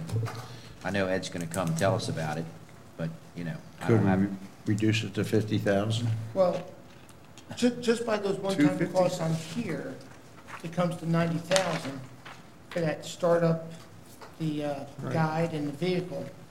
That's 90,000. So, Okay. But it also has a $7,000 balance, so you could say $7,000, it's so- $97,000. right, so I mean, we can So if we roughly reduce, say 100,000 Yeah. off, chop it off to make it to 200,000. That at least gives us some, it's interesting though, you all put it in the budget without a commitment of what it was being spent for. It was like one of those build it and they will come mentalities, and they came. and they came. Well, that's Of course they because, did. that's because the opioid situation is so ever-changing and Absolutely. evolving that we didn't know. You can't put it towards anything, and Yeah. I'll be opposed to this when you do it, if you do it, because I can't imagine taking away resources from a critically, Right. just a critical problem. So then the question though is there a level of confidence, and I can answer to me yes, that you have when there's 90,000 to 100,000 left over in a general fund within this budget, that it will be used appropriately? Ask that again, Ed? I'm sorry. There's $300,000. Y'all put 300,000. You didn't have a Right, got commitment. it, Okay. got it. Now we're looking at 200,000 that's actually committed on this for ongoing, if we decide to go ongoing. Okay. And about 90 some odd thousand one time. Do you believe that 90 some odd thousand will be used by someone somewhere in a Norton-Carroll? Well, those uses would come to the board. Yeah, they'll come to us, and Yeah. the answer to that is yes. Yeah, I mean, I've already talked with the school system about their Yeah. sources of strength. They would like to expand that. So instead of the $43,000 there, I can't remember what they said, but I'm thinking somewhere around 60,000 they would like for the coming year. And I could be off on that, but No, I think it's pretty understand, close but I to mean, that. if you believe this is good Right. money to have available, open money, which not specifically dedicated to, you know, I'm all for it, I don't know, you put this in there, you know, and I like it, and again, that's my priority as yours, to deal with the drug situation. I just don't like money that's just laying there and figuring out, well, it's there, let's find a use for it now. That's kind of what happened toward the end of the year. Last year, people were Well, yeah. asked to, use this, and it could be reduced, and you'd still have some out there. What if we reduce about $57,000, the last two items and the cash balance left?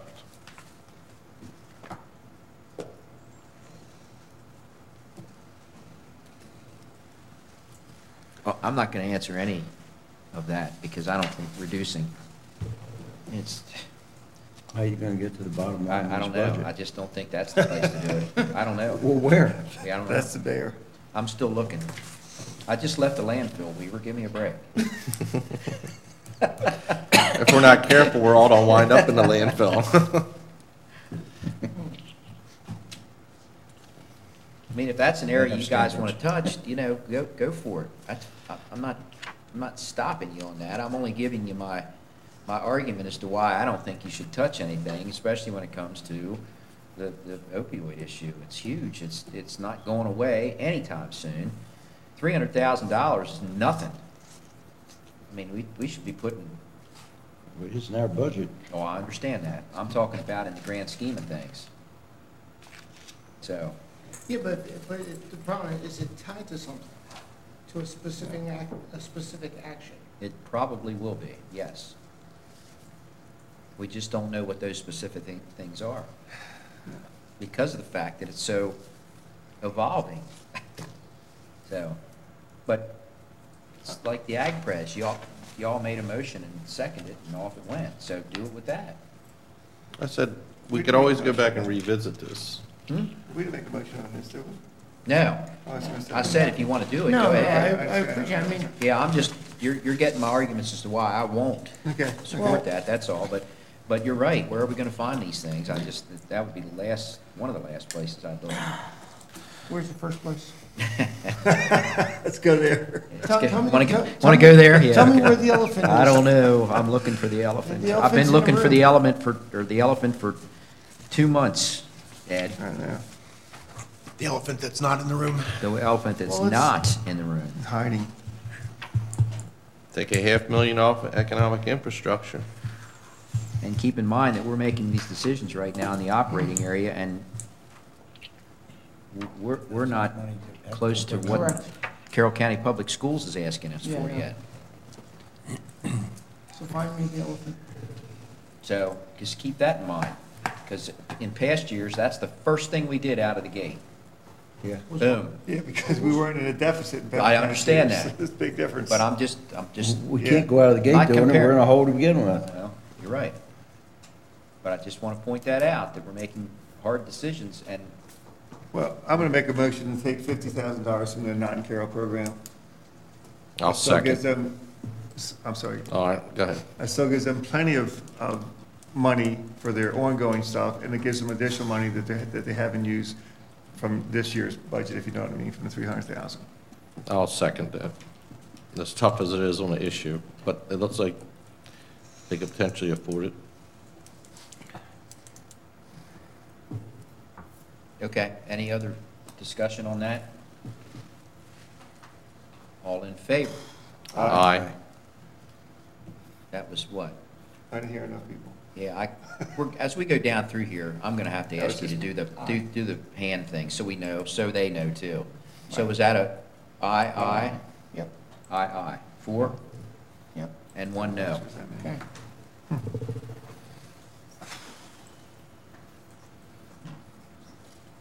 We saved yet?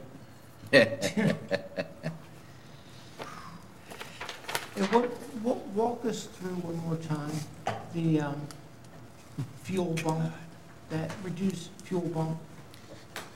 In the plan, we assume rising prices on fuel. We know it's volatile. We don't want to get in a situation where we've underestimated the cost. As time goes by, we know more. Sometimes we back off of those. We're suggesting here that we wouldn't be uncomfortable with backing off another 10 cents of our assumed increases. Have we ever run short on what we assumed? Has it ever gone above? Maybe during that last big spike, we might have gotten caught one year. I'm not sure. But generally, what we're trying to do is not get in that situation. Yeah, I So know, it's- I know. And it's much like, with medical costs. We assume growth that we think will safely keeps us out of trouble. So, I mean, we could reduce it even more. The further we reduce it, though, then the more concerned I get about the likelihood of it becoming a problem. Yeah. But you're comfortable with reducing it at 10 cents a gallon, that we should be okay? I mean, as comfortable as you can be. Yeah. Yeah, I mean, we'd rather keep it where it is. Right. But again, we have to find something. I'll move that we reduce the fuel bump up to 10 cents a gallon in 21 to 25, at 10 cents a gallon. I'll second.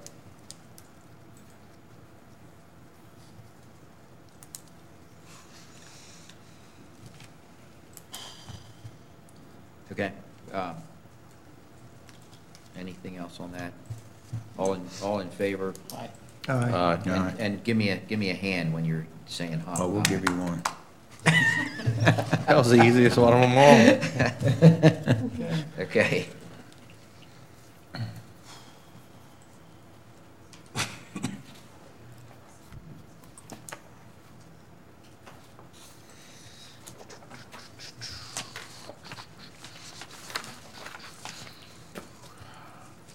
Of course, when we go electric cars, we won't even have this thing anymore.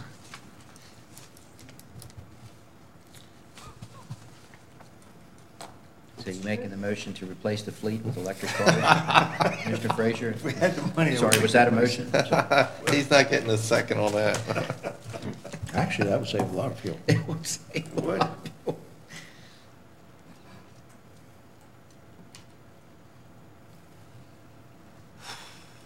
No, getting closer.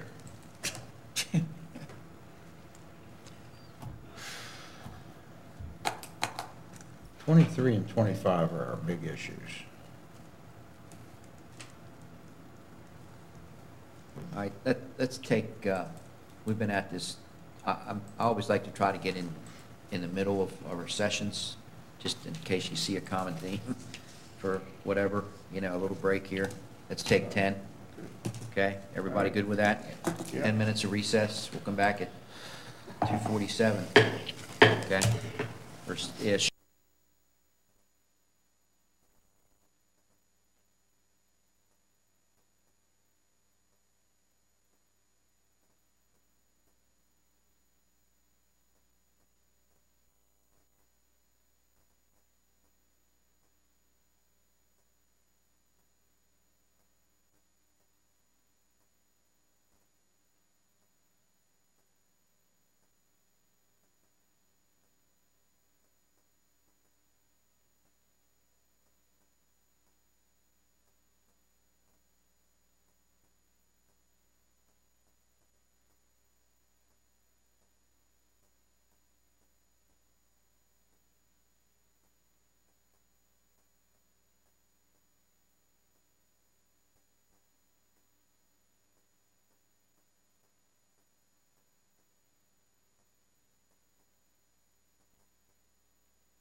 we're back.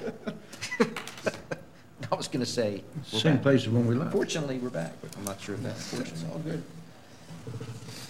Let me ask a question. Reserve for positions, do we have money set aside for that in '24 and '25? Every year. So, because that's not down as one you're saying, so if we eliminate that in those 2 years, what would that do? Let's see. 24 and 25? Yep. Okay, it would be 260,000 in 24, and then approximately a little over 500,000 in 25. Because I still would like to add some positions this year and the next couple of years, because I still think that we need them to recover from the time where 100 positions were cut. But,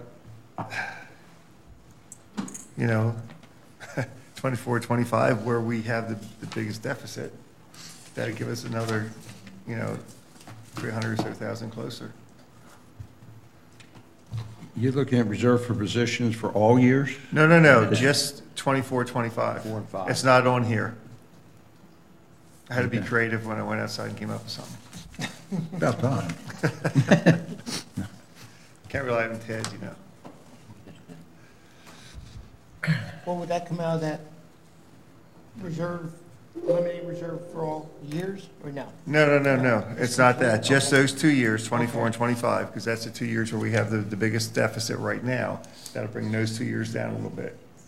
It's not an option, it's on there, it's a Right. a new one. It's a new option.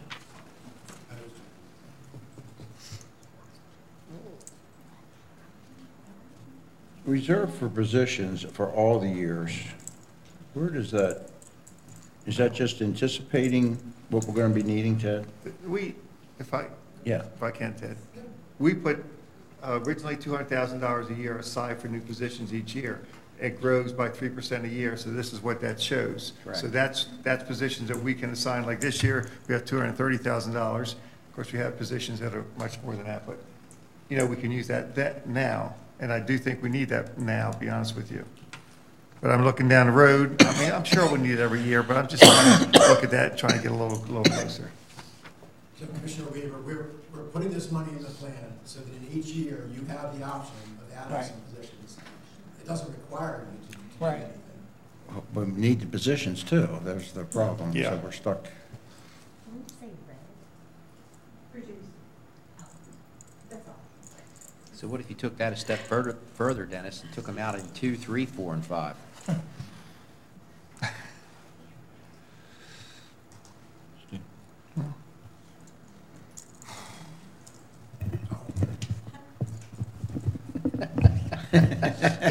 What happened? I got, The microphone was the other way. People were complaining they couldn't hear me. I thought they were complaining they could hear you, please. tell me. and the only reason I would entertain that is because one of the areas was for the additional dispatch positions, which I am hopeful Yeah. comes with the next gen funding. I'm just, You mean I hate to- funding hate to use- funding from the state? for hate to that? use gambling, but that's what I'm gambling on when that comes from there. But, Certainly a risk. Yeah. We are not gambling with taxpayers' money. We Yeah, are, okay. I'm gambling on the no, state. we are Right. calculated risks only. Well, what- When you say coming from the state, what do you mean? Well, some of the next gen 911 money, how many ones did I put in there? Whatever, was slated for positions. So if we could make the numbers work with our increase as to what we identified it to be, to include positions, that would take, because that was one of the positions that was listed on the priority list. Okay, are you talking about the money from the change in the 911 fee? Correct. Okay, well, like I said, we've already built in one additional $1.6 million. As a result of that, I understand Right. that. Okay. But that's still leaves you negative, so it doesn't, I mean, there's no money Okay. for positions. Okay. Now, it is possible that revenue is going to generate more than we've assumed here, but we don't Right. know enough to get there. And also, at some point, if the board decides to change our fee, that would generate additional revenue, but we haven't assumed that either. Correct, okay. So does that, what's this reflecting now, Dad? 3, 4, and 5, or 4 and 5? Just 4 and 5. 24 and 25. Okay. That's up on row 38, you see the 259 Oh, I and got it. I'm 534. sorry. Yep, okay. But what if we did 22, 23? Or is that just not? I just think we need positions. I don't want to take everything away. I just don't. We're not taking everything. But, you know, it's also the fact is, before the last board, we didn't have this in the line item at all. Now, We put that in there Yeah, you're right. before, and I think it's helped out tremendously. Can we see what it looks like in 2 and 3, 4 and 5? If you really want to, Weaver. You're saying you put this in, We put this 200,000 in ongoing for new positions. And, you know, that came after, you know, a period of cutting and then a Right. few years of trying to figure out how to make things work. There wasn't really an option to build something like this in. Now we have it in here now, but of course, it's part of this overall negative picture too, so it's. right, If you were to reduce the funding in 22, 23, 24, and 25, this bottom line here, let me get Why more got so here. small? In 22, you would have close to $250,000, $500,000 in 23, Right. almost 800,000, and about 1.1 million in FY 25. so that would increase it all across the board and get us a Right. little bit. In the anticipation, if we did that, Dennis, to your point, you know, maybe in 21, as we look at 2, 3, 4, 5, and 6, we'd have revenue to put To add back back. into it, yeah. right. Yeah, 'cause, I mean, it wasn't there before, we put it in, so Right. that's always an option. Now, that could happen, you know, as always, there are things we don't know. Just want to make sure there's no reason we're expecting that that's going to happen. Oh, which I is- am, Ted. And that's the whole reason that we had to back off of our revenue projections this year, is because we were looking ahead I and saying know. we don't see it. I know. But there is, you know, You put it, I apologize, you put it in the budget. Did you take advantage of putting it in the budget at that time or no? Or was it just We a put placeholder? positions in every year. You put We positions put in? positions in every year, Okay. we've had that. And Yeah. actually, one year, we increased it to 500,000 for one time, so. Yeah, because we did got, additional so we got a positions, couple I thought. extra. Yep, But this wouldn't take away the fact that we could add a position or two this year right. or next year. Correct. just on the revenue projections, you know, the two things we have that could help are still the 911 change could end up being more than we've assumed, and income tax could still be better than we've assumed. How We much haven't better? seen anything yet. So what do you mean by better? You mean like $1 million better or like $5 million better? I think 5 million is extremely unlikely, 1 million is possible. But again, we have not seen anything that I felt put me in a position to tell you we ought to count on $1 million. When will we know that? That won't be till after we're done the budget though, right? Right, we have no more visibility before Right, you adopt the okay. budget. And even then, it's still gonna be hard to know what we're gonna know, even if it's up. There's so many things happening right now, it's hard to know what would be driving the increase. All right. Okay, so show us, You want to see this? yes, can we see that, Deb, please?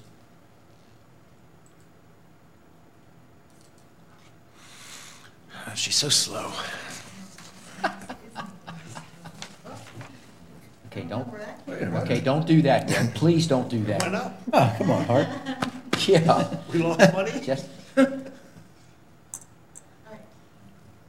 Okay, that's 2, 3, 4, 5, got it, okay, And there's the bottom line. all right, A little bit better. all right.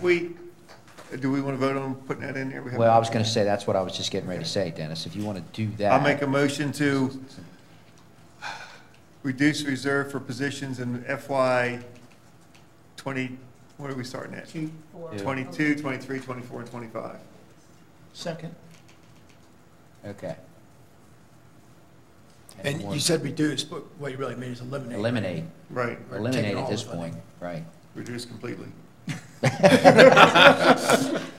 That's a technical All way right. of putting it. All in favor of that? Aye. Aye. With the hand raised, too. Was that like the unanimous? Board of Ed. Thank you. Well, it's tough. I want to make sure our folks in the mezzanine section get this, If, okay? if you don't They mind, I got mean, club level. we have Jack here. Yeah. I think he's here to answer a question or two about the funding for economic development, That'd be great. if you want to. Come on up in It's the all middle. yours, Jack. Come on up. You're the movie star. Oh, I have to sit up here? Yes. Big boy table? You go in the pit. You got 1.5 million on here for us, and we need some elaboration. We'll disguise so no one options. knows who you are. Like the Liberty commercial. Raise your right hand, not kidding. Tell the truth. So you want to know what the 1.5 million is going to be? We're bringing on North Carroll, and we're going to need at least $500,000, $600,000 there. And then What do you mean you're bringing on North Carroll? Where- Business where- Park? You got the business park, we're Business going to park. bring the business park on North Be Carroll. specific. It's not the Okay. high school. Right, okay, I was It's, thinking, what? North Carroll Business Park. All right. We need about $600,000 there. We're going to do the engineering for Harrison Meister, hopefully in the fall, if we get an index, and that's going to be about $250,000. And then we have a problem with Delaney on soil. We need about $200,000 before the IDA takes it to get compaction on the soil that we put on. So we need about $1.1 million, $1.2 million for the projects that we know right now.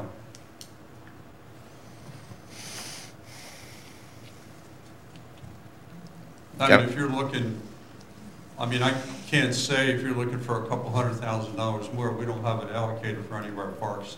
Now, we're borrowing money from the state at 3%. I mean, I hate to keep borrowing money at 3% from the state, commerce. But if you have constraints on the budget, we really don't have anything over, let's say, $1,250,000. You know, we don't need $2 million this year. What we really do, we'll look at it the following year is, you know, you got Harrison Laser, which is $14 million. You have North Carroll Business Park, which is $6 million. You have Delaney, which is $7 million. So you have about $30 million that we're going to need to bring these parks on. We're trying to get partners in one of our parks, the big park. But, you know. If we took 350,000 out of that budget, would it cripple you, or would you be all right? That would leave about $1,250,000. 1.2. 1.2. 1.2. Because you have $1,550,000 now, so if we took 350,000 off of that, you'd be all right? I'll be all right if you did $1,250,000, yes. Yeah, we don't want to hurt you because it's vital what you're doing, but we're. Well, I would come back to you if there Correct. ever was a need. If I couldn't get it from Commerce, I'd come back, but Commerce will be there for us. So if I said we're okay with, you know, we are okay with $1,250,000. All right. Reduced each year. Well, This is what you need. just this coming year. I don't know about the next year. It depends on the Harrison Meister. Okay. So you're talking about giving, us taking what would be 300,000 Mhm. one time this year only? No, No. No? This year it's Thought that's not what you needed said. as much I know, as. I don't like that, though. Yeah, but that's what you just said, though, right? Yes. Okay, that's what I thought. He's the Okay. director of that department. Yeah, I know, I'm just Yeah, but- asking, but- I'm just getting some clarification here. The out years, we still have the 1.55 Yeah, But I'm saying you could reduce that to 1.25. $1,250,000, Right. and we would be fine this year. I mean, this coming year. And for the out years. The out years I'd like to look at based on if we get a partner for Harrison Meister. because that's a $13 million infrastructure project. So,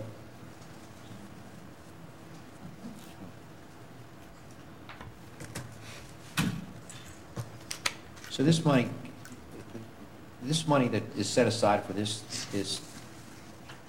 goes to the IDA, right, for the most part? The IDA is the one that is using the money to leverage whatever it is to get these business parks. Yes, and they're the one borrowing the money from Commerce. Right. Not the county. I wanted to make it clear. It's not the Carroll County that's borrowing the money. It's The county's never borrowed money Right. from Commerce or DBED. Why am I showing 2,050,000 in 4 and 5? In FY 24-25? Yeah, Do you am know? I missing something here? What's that bump caused by? Last year, you reduced it in a couple years and then returned it back. Right, turned it where it needed, right, where it that's needs right, to be. thank you, that's right. But if you want to go in the out years, 1,550,000 will be fine. You want to do that for the next, let's say, 3 years? In the anticipation that you get it back to where it was supposed to be.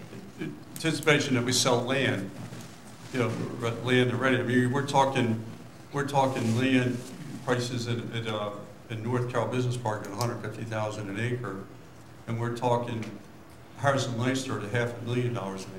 Jack, I'm sorry, I think you may be you're confusing the IDA, which, in this conversation, I just want to be very clear for the commissioners. You're confusing the work that the IDA does in developing the business parks Right. and selling land to, business owners like Fuchs and others, and then using those proceeds to reinvest in future business parks. Yeah. That's all IDA work.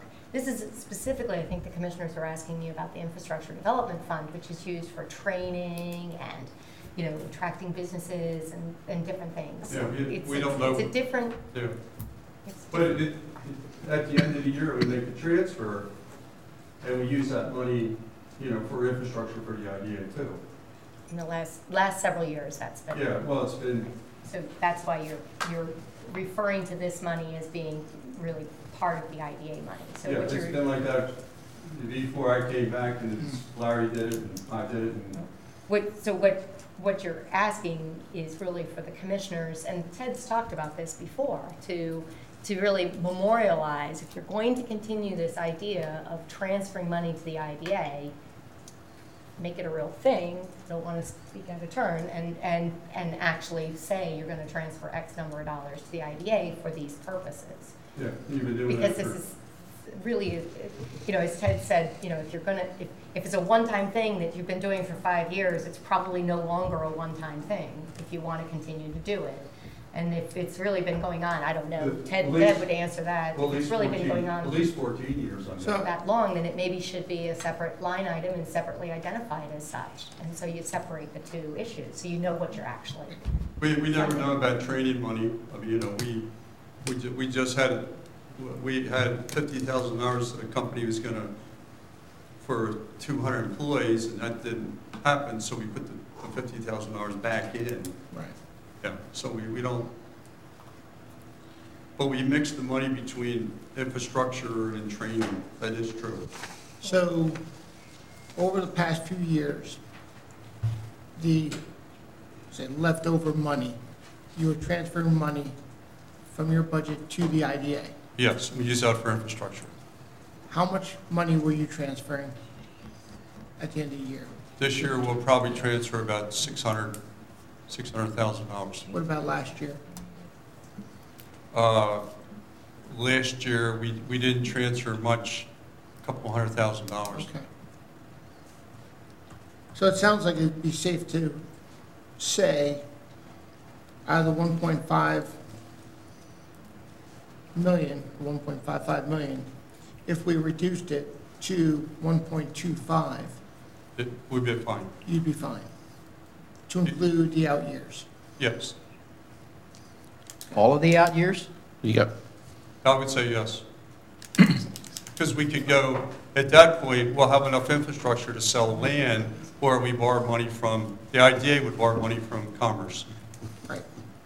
could, yeah. Okay. So that helps. Yep. That's Okay. fantastic. You answered your questions. Any other questions for Jack? That helps the budget. Okay. I think we owe you dinner or something. All right, No, Deb. I mean, that would, you know, Deb, come if on. we have a problem, we get a big company coming in, we'll come back to you and say, Exactly. you know, we need the money, but right now, we know where we are a year out. Our larger companies take about 14 months to Right. do a contract. And Right. we don't have any large companies right now Okay. that are 14 months out. Okay. Okay. This- All right, thank you. Thank you, Mr. Thank you. Lyron. All right. You were most helpful. Don't do that. Anytime. Okay.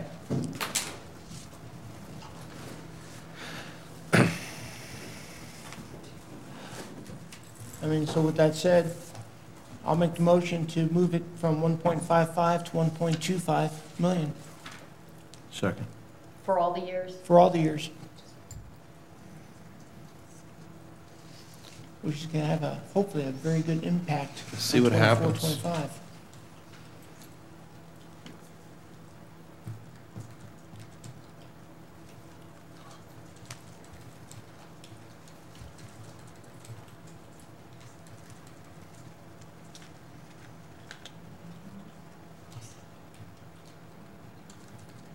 Like that? Like that. Yes. Wow. Voila. All right, did we get a second on that? I'm sorry. Yeah, I did. You seconded? Yeah. Okay. Why is 23 still so large here? Big year. What did we do that made 23 still? You gave each other pay rate. No, I'm kidding. It's South Carroll again goes Oh. Yeah, I mean, there could be a lot of things leading to that. One likely possibility is we backed off of the property tax projection because of South Carroll coming in so low this time. We backed off of it in that year. So the bottom line is with what we just did already added into it, Yes. so we still need, Yep. All right, well, let's take a vote on this placeholder. All those in favor? Aye. Aye. Okay, now.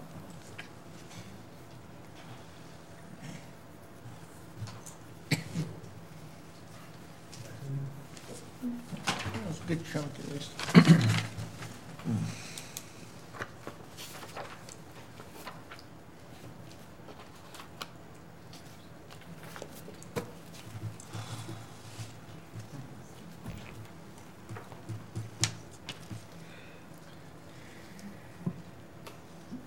I apologize, one more time, what's the ABE program?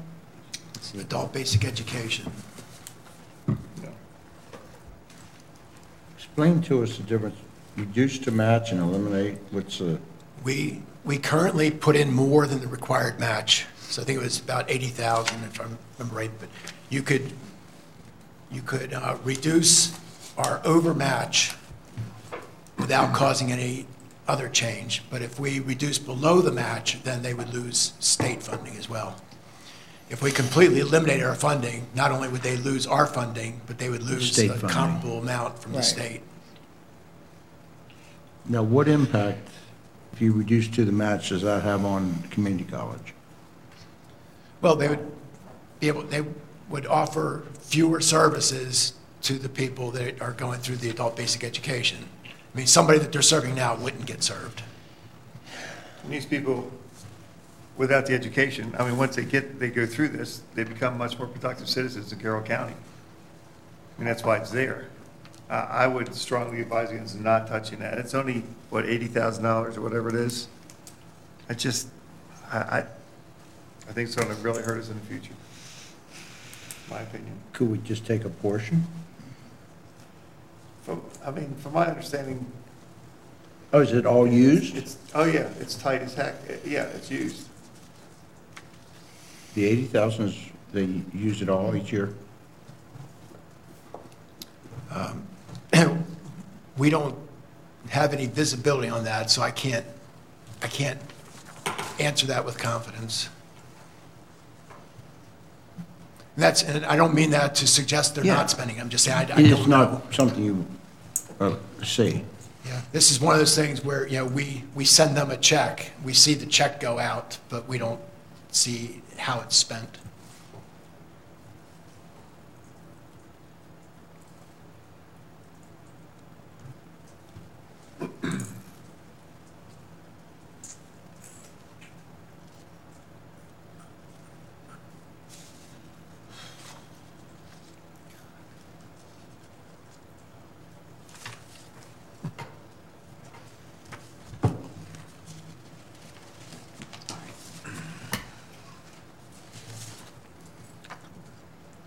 This trail development, that's not already in parks? I mean, it's not already in the budget? That is in the budget now. It's in the budget and it is in the plan. So you could take that out and improve your bottom line.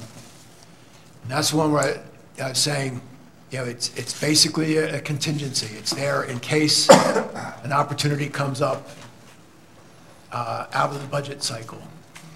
And it doesn't happen a lot. My position on this is we can't afford to have that kind of money sitting there for something maybe happening. And if an opportunity actually arose, Yeah. I mean, you have other options to take advantage of. So if Rec and Parks came and said, we didn't see this coming, but we have a chance to do this trail development, we could look to some other temporary measure from another capital project that we would fix the following year. So I don't think there's any reason to be concerned that it would force us to miss out on an opportunity that we didn't want to miss. Has that money been used in the past? Not for this purpose. I think a little bit got used for something else, though, right? There was a small usage for at Greenfield, for paving down to the playground. Right. We completed a little piece of paving somewhere. But no, it really hasn't come up in the way the project was set up.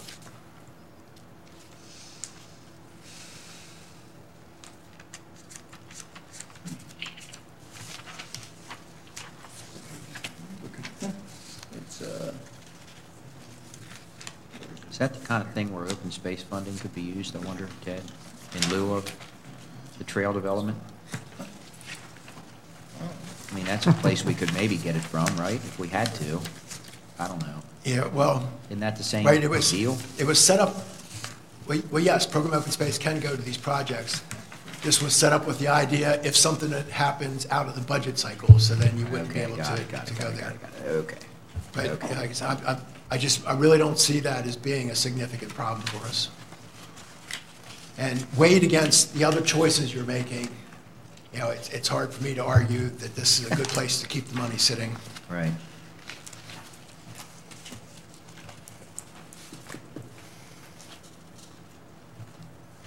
Was it 50,000? It's 50 of I'll make the motion that we take the money out of $50,000 out of trail development. So in other words, eliminate it. Yes. I'll second it. All right, discussion. Is there any? Well, it's just, I have one point, that's the challenge of keeping the momentum, enthusiasm about developing trails, walking paths and trails in the county. I feel like, as I've met folks, I feel like some feel that we've started and stopped on some of these efforts. We have a number in the plan, well, not a number, there are some trail development in the Yeah. plan right now. And again, I may just be mixing, the apples to bananas type of thing, and this doesn't have any impact on any of those efforts. There's nothing planned for this money. Okay. That's why I say it's basically a contingency. So do you know why it was put in there? And how, is this like a, last board, 59th board, is it, has it just been there and last nobody's board. really asked it? I think it was the last board. Rec and Parks suggested that, you know, they saw it as a good thing, the board went Yeah. along with it. Okay, that's fair. Okay, thanks. Any other questions on that particular placeholder? If not, all those in favor? Aye. Aye.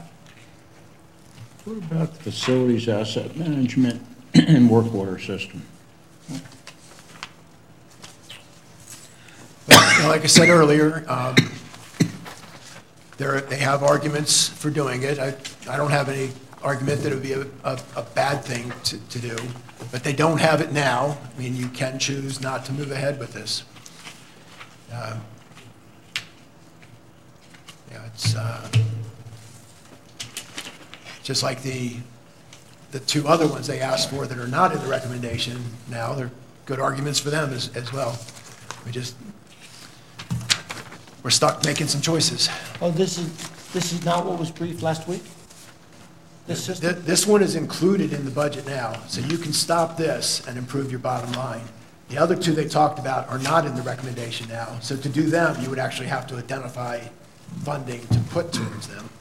Is there any other way to get funding for those programs? They were really good programs, but is there a way we could find to get that money for them? Is there another avenue we've never pursued, or? Well, if we thought there was another avenue, we would have pursued it. But you're referring to what was discussed last week. Well, yeah, this is, But that's not what this is. Not what this is. No. no. Yeah, so- A program like that, but I mean, some of these, I liked what they had to say in these. These are really good technological advances for the county. However, the county can't afford them right now. That's the issue. I guess because I agree with you, what was discussed last week are, they're good programs, they're integrated programs, they get us into the next level of, success for DPW. I just don't know what these programs are, what this is. Okay, this is an asset management, so it's kind of tracking what we have, what we will need to do, how do you plan for when the expenditures are going to come? Who's this, Taylor? Yes. Add something you add to that? Sure, so there's two pieces to it. The first piece is the fact that it's an asset management system, so you would be able to put in every system in every building that we own, and they would be able to do preventative maintenance on it, and so that's kind of the second piece, is the preventative maintenance plan that would come out of it. In addition, right now, when they get work orders to say there's an issue in this building, that gets printed out and handed to the supervisors, whereas this system would have everything online. And we would be able to track work orders as we go through. So it's a technological upgrade, and it's also a way for us to better track work order hours and efficiency. So as you can see, in what you just said there, I mean, there's nothing there you would say, well, that would be a waste of money. The question is not, is it a bad idea, but just can we afford it? We don't have the money. Now, this one, I mean, we have a negative balance, but it is in these numbers now, this one. The other two are not in these numbers. The other two, are they in comparison to these or no? Are they completely separate program management Completely systems? independent. So not one is better than the other? I mean, they're just different systems for Just different reasons? doing different things. Yeah, that's what I thought. So, I mean, Taylor described this, the other two. One is a way for people to report, well, say there's a pothole, and then that gets into a system, much like Taylor was saying, so we can track, report came in, who's handling this, has it been resolved? And then the other one was project management, so this is about stuff we're building and how we, in a similar way, how do we keep track of all that?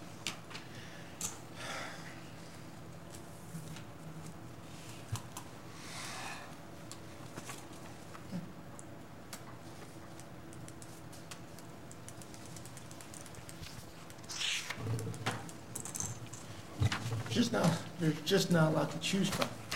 I mean, that's just the reality. Yep. And that's why at the very beginning of that last session, I said, some of these things are going to make you uncomfortable. and me, Not and a the lot agencies. to choose from. That's, and that's part of that larger story. You know, it's not like something happened overnight. We've been squeezing our way to this point, and other choices we've made at other times are no longer available to us. And We don't have many choices, for sure. No.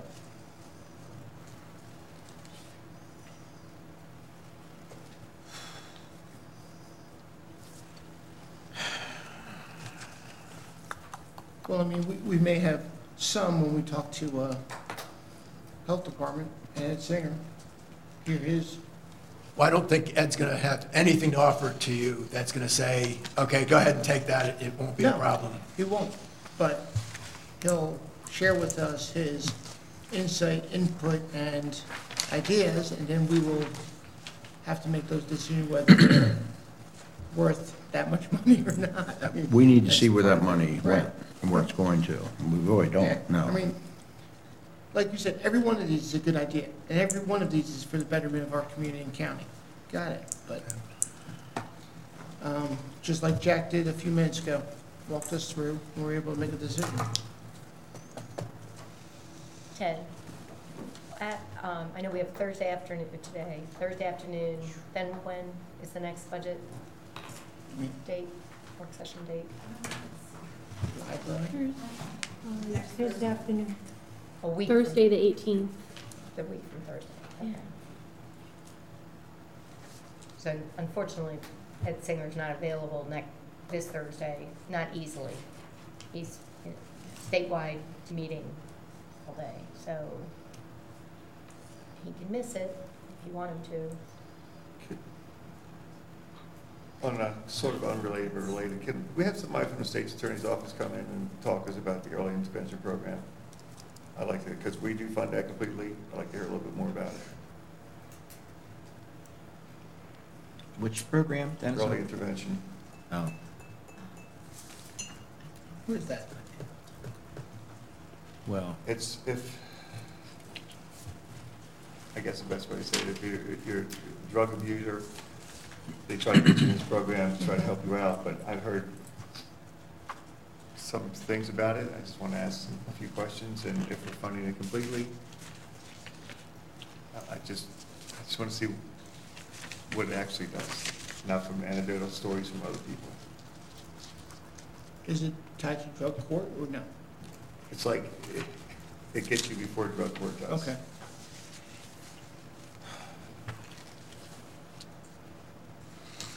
And with the exception of some grant funding, everything in the state's attorney's operation is funded by you.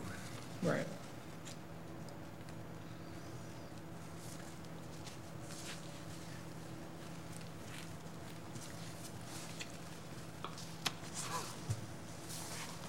was there any more discussion on that? Which part? The one you all were just debating? The assessment management and work order system. Yeah, I didn't know if you got anywhere with that or not. I was listening, but didn't know if anybody had a desire. No, I'd be very hesitant to remove it Yeah. Okay, because it's tied to, right.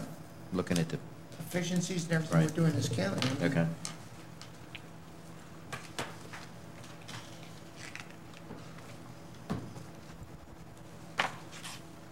If we do remove it, they would apply for it again next year, I'm sure, right? Well, Yes. yeah, but I mean, we got to, there's certain things we just have to keep moving forward, and it's tied to efficiencies. To make the people that work in the department a little bit more productive, and that's what we're looking for. Yeah, I know. I mean, I look at that as taking the place of hiring someone else. right. You know, the sick day. Ted, where's the elephant? I'm looking Everybody, We ate the elephant a long time ago. You At a did eat the elephant barbecue. a long time ago. That's kind of an accurate statement.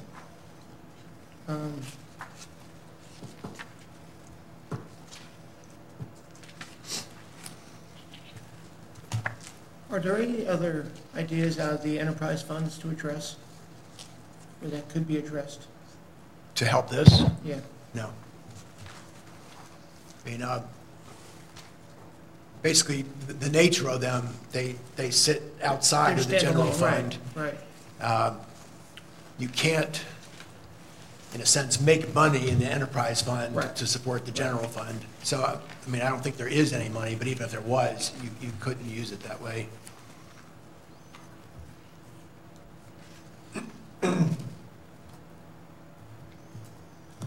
Unless it was rates. Well, the rates would be revenue to the enterprise Right. fund, though, not to the general fund. Just to the enterprise fund. Yes. Okay. Thanks. So we do have 2.9 million in 20. We could balance 2 years moving that forward, right? It's one-time money, but Ted just, loves that. Keep Yes, going. you could. He warned us of this. Keep going. Don't go there. and we still have something in there. I apologize. Was that actually done previously? Yes, we've Don't ask questions. done a mix of using one-time money to fill holes in the plan. And we've used unassigned fund balance, reduced the medical internal service fund, I think, reduced ag pres, reduced solid waste, probably something else I'm forgetting. Okay. Yeah, we really need to stay away from that.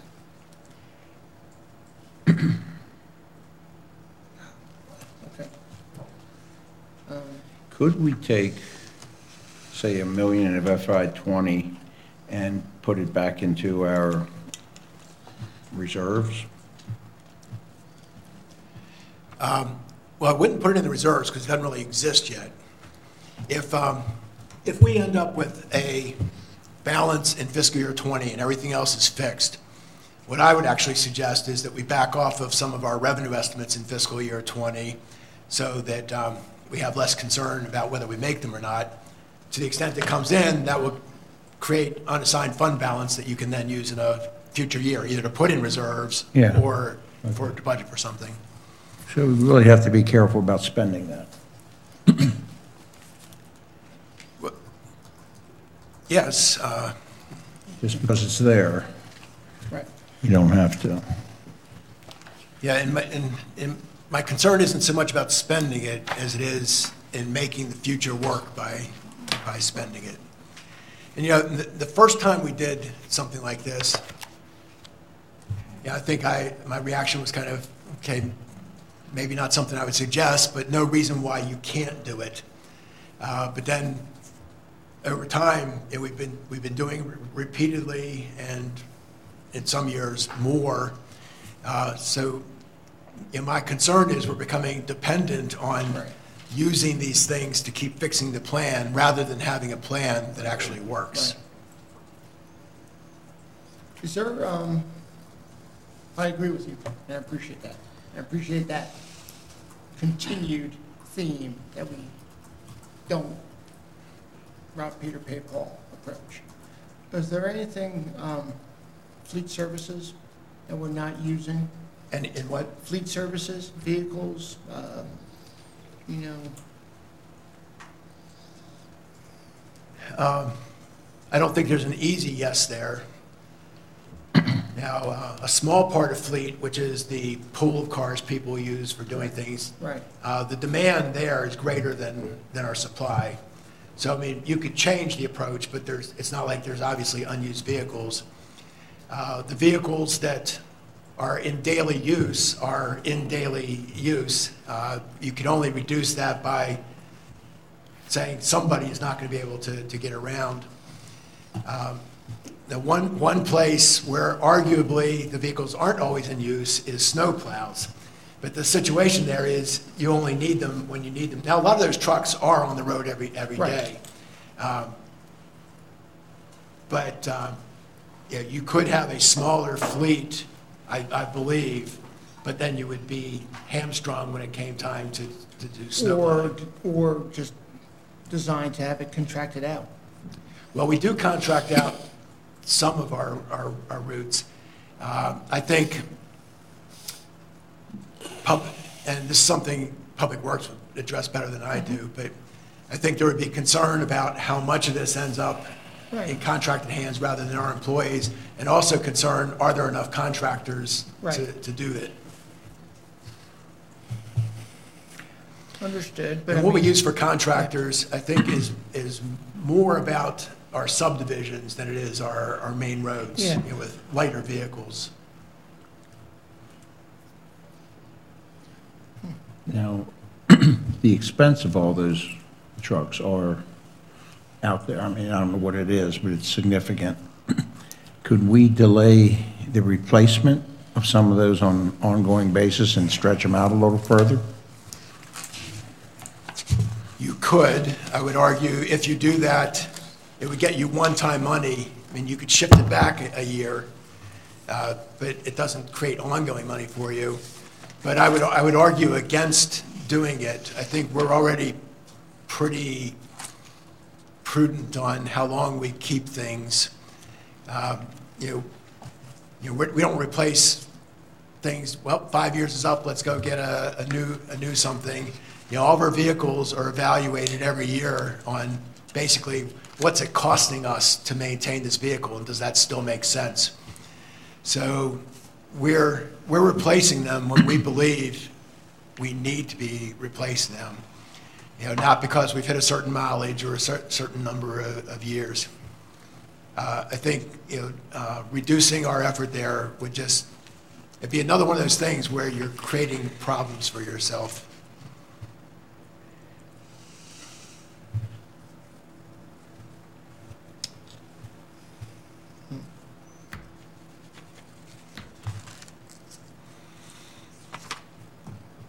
Do we lease any of them rather than buying? I don't think we have any leased vehicles. Not to my knowledge. And, and part of the reason why leased vehicles don't make sense for us is because of how long we keep our vehicles. It's kind of like with my car, a lease would not make sense for me because I usually keep my car for 12 or 14 years. I have years of no payments. The lease doesn't get you there. I like how you think. I see you got 2.3 million in your budget for risk management. That's a lot of it's workers' compensation, and some of it is other things we insure, buildings and vehicles. We're part of the local government insurance trust for some of our risk, a pool of local governments. Some things we're self-insured, so we have a loss, we just pay the loss. Mm-hmm. Workers' compensation, we are self-insured. Smart. Yeah, we made that move a number of years ago, and I think it has worked for us.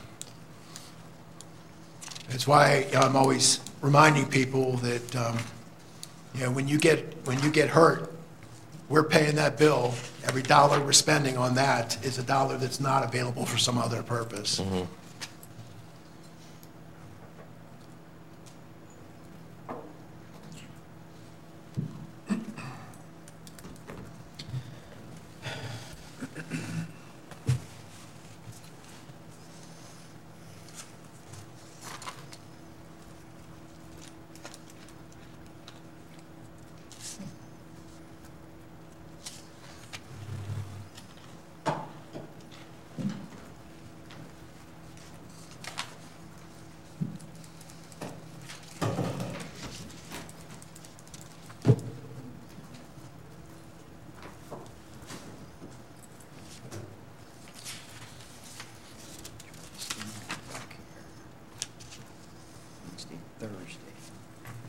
The Farm Museum costs almost $1 million to run.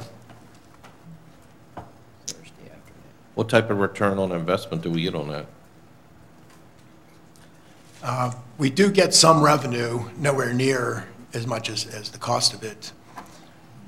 We have the wine festival, do some weddings. Any other revenue generation? The civil encampments and events throughout the year, teas. But, yeah, it's quick, maybe we're recovering a third of the cost or something like that, maybe not even that much. And it would not even be run successfully if it wasn't for the volunteers that run it. Support it. Oh, yeah. Thousands of hours. Sure. Of volunteers. It's like 3,000 hours or something go into it. Their recognition the other day, and very impressive. I mean, just like many of the services we have in our community, our volunteers really run much of it, so. Yeah, just like our recreation program. Absolutely.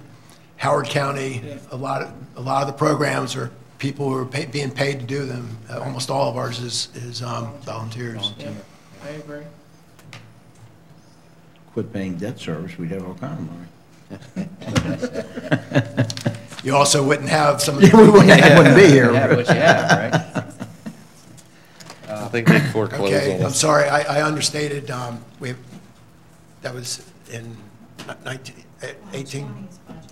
Oh, in 20, we have about 600,000 of revenue budgeted in connection with the Farm Museum. Yeah, most of that's the wine festival. Right. They do, I think, about 40, she said about 40 weddings a year. Yeah, that's a. So we do get some return on that investment.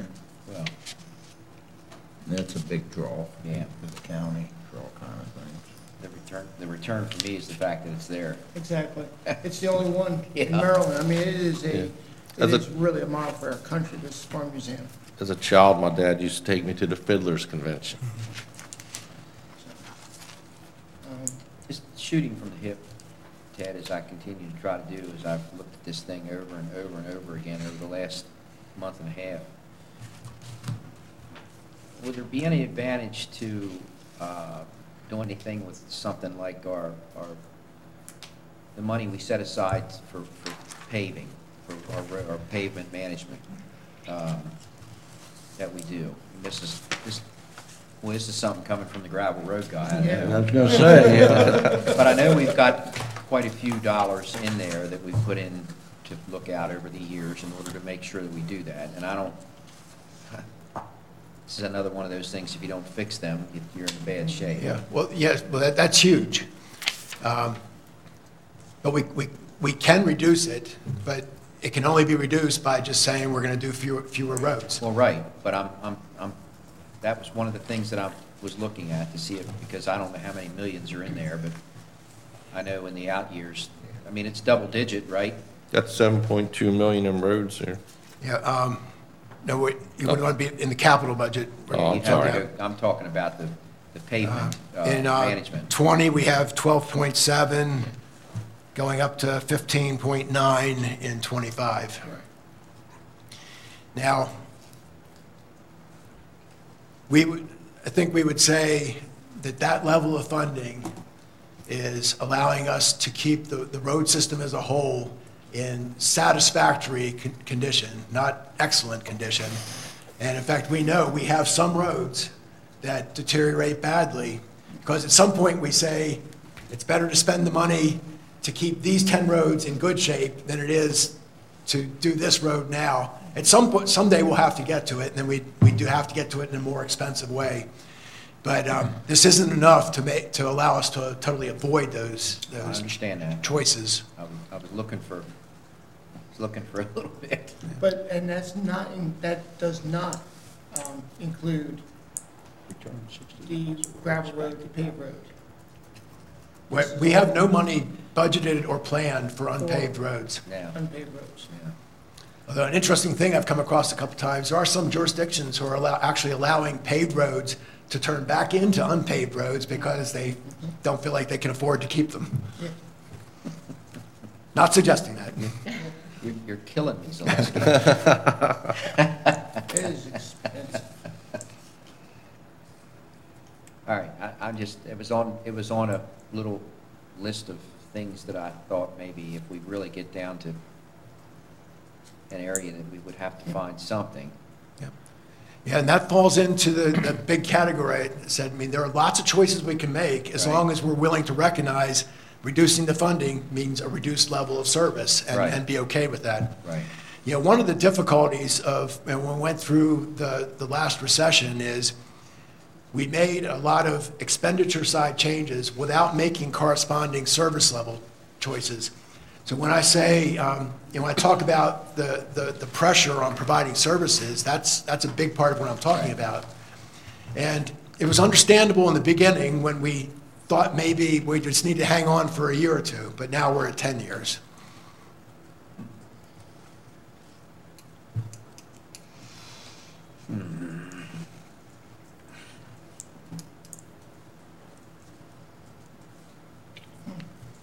I'm just trying to look for any couple dollars if we can, that's all. That's why I looked at that, thinking that maybe in the out years, we could back off of that a little bit to help, but The problem with this is, we're just trying to get this balanced for what's already here. Right. We're not adding anything else. Right. And none of our priorities are in here. no, no. Right. And, As a and, matter of fact, you want to take one of mine out, so. yeah, let's put that back up. No, you're right. Once again, I don't like saying that too often. I don't know where else to cut, unless. Well, that's why I was looking at things. Yeah, I like know, I know. Pavement You're- management. You're trying to be creative and try to think of some Right. things to cut, but, and wherever you cut, there's a cost. That's kind of the thing that you could do in the out years, and not, Right. and you could try to throw some back into that if Yeah. you could, but I know, you know, Again, that's part of the fleet management, you know? You can cut vehicles, you can contract vehicles, but, I mean, we would have to definitely have a complete operational shift in how we do things. Vehicles we use, the sedans we use, just, you know, instead of having those vehicles, let them phase out and not purchase new vehicles. I don't think it's a lot that we have. I don't know. No, it's not large. Yeah, It's not. so, and I'd back off of paving before I back off of vehicles. Of what? Paving, Before you did. vehicles. You know, we're still just trying to get back to zero. Well, right. Without, we're not even adding anything, we're just trying to get Well, back that's to what, it. that's what this said. This drives me nuts. I mean, getting back to this, we should be moving ahead instead of, Yeah, and part of your struggle, you know, something I've talked about before, you know, people will complain to you that government is too large, but when you look at what we do for a county in the Maryland kind of approach to things, there's not a lot of stuff we do that just looks like extras, you know, it's pretty basic stuff. And so it's hard to say, well, let's stop doing that. And you've been through it all afternoon. You know, you look at something and say, you know, well, we can't do that, or that's going to hurt us, or that's going to get in the way of one of our priorities.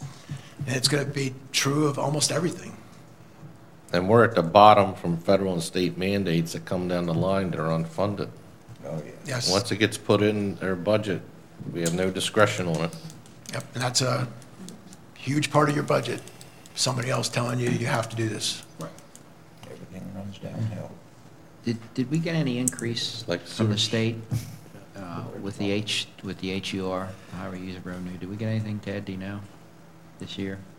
I know there's been a push to try to bring that back. I know the municipalities certainly got a better return on that than the counties did. I'm still on this paving thing, because I'm just trying to. Last year it was considered a grant, and this year it's comparable to what that additional grant funding was. But, so the total dollars are about the same.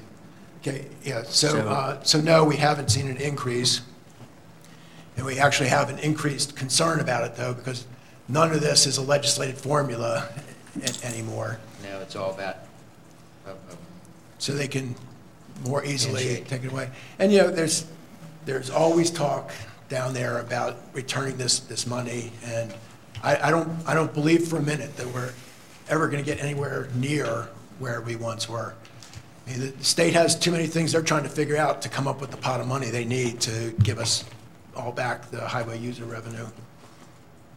I'd be more concerned about us, losing what we have than I have expectations of getting more. $1 million a year would change quite a bit. In the out years. Well, Well, when we change administration in a couple of years, it can get even tougher. So, oh, you're talking about the state. Yeah. absolutely. Dick's talking about back to my paving thought. Yeah.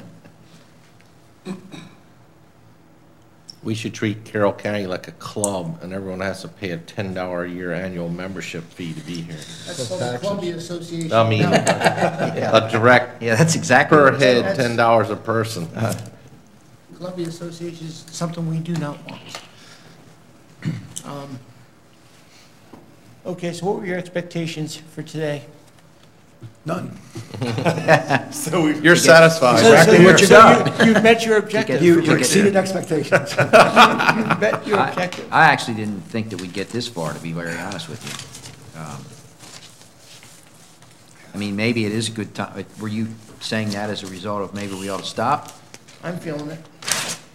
I mean, we haven't come up with much in the last time. I Gonna think say a good what we 20 need to do, minutes. honestly, is continue doing our homework. Yeah. Really digging in this, We need to think through it. and I've been studying these numbers. just keep going and asking the hard questions, and I think having some more discussion with some of the, they may not be elephants, but they're still large animals, like the health department, what they're doing, understanding, and there may be some things we can carve off of that. There are certain priorities that, we should not waver on, like dealing with the drug, issues, and the night of Carroll, that's a tough one that we made a decision. But, yeah, this is, yeah.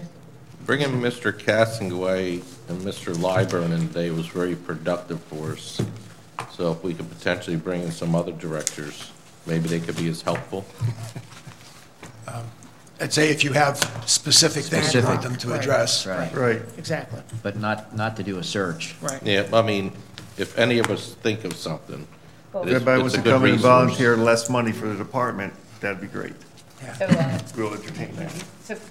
so various commissioners have asked folks to hear about the early intervention, so I've emailed state's attorney about that, and Ed Singer about the health department. He could probably come in on the, sorry? I can't hear you. Oh, I haven't heard from the state's attorney about the early intervention program that will, hopefully I'll hear before too long about whether or not he'd be available or someone would be available to talk about that. And Ed could make himself available Thursday, only he'd have to miss that meeting. So if you want it this Thursday or next Thursday, just let me know. Well, if he can do it either first thing in the morning or the last thing, this way he can not have to miss, Quite possible. It would be out of budget time if he did it first thing in the morning on Thursday, which if you're okay with that, we'll adjust the schedule to do it, but just one.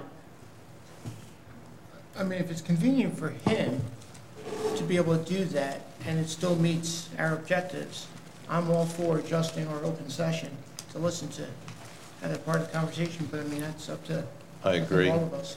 Okay, It's I'll a ask big him. chunk of the budget. I'll ask him. Okay.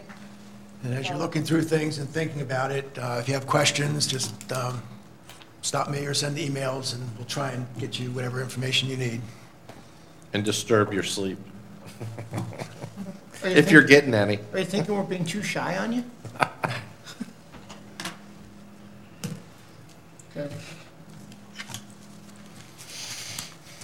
All right. So we're back here on Thursday afternoon, correct? In the morning, we have a regular schedule of things that need to be, But the intent was to try to get Ed Singer right, to give us a few minutes of his time. okay. Okay. All right, with that, I'll Motion entertain to a adjourn. motion to adjourn. Second. All those in favor? Aye. Aye. Thank you, Faith. Got that one. We're adjourned.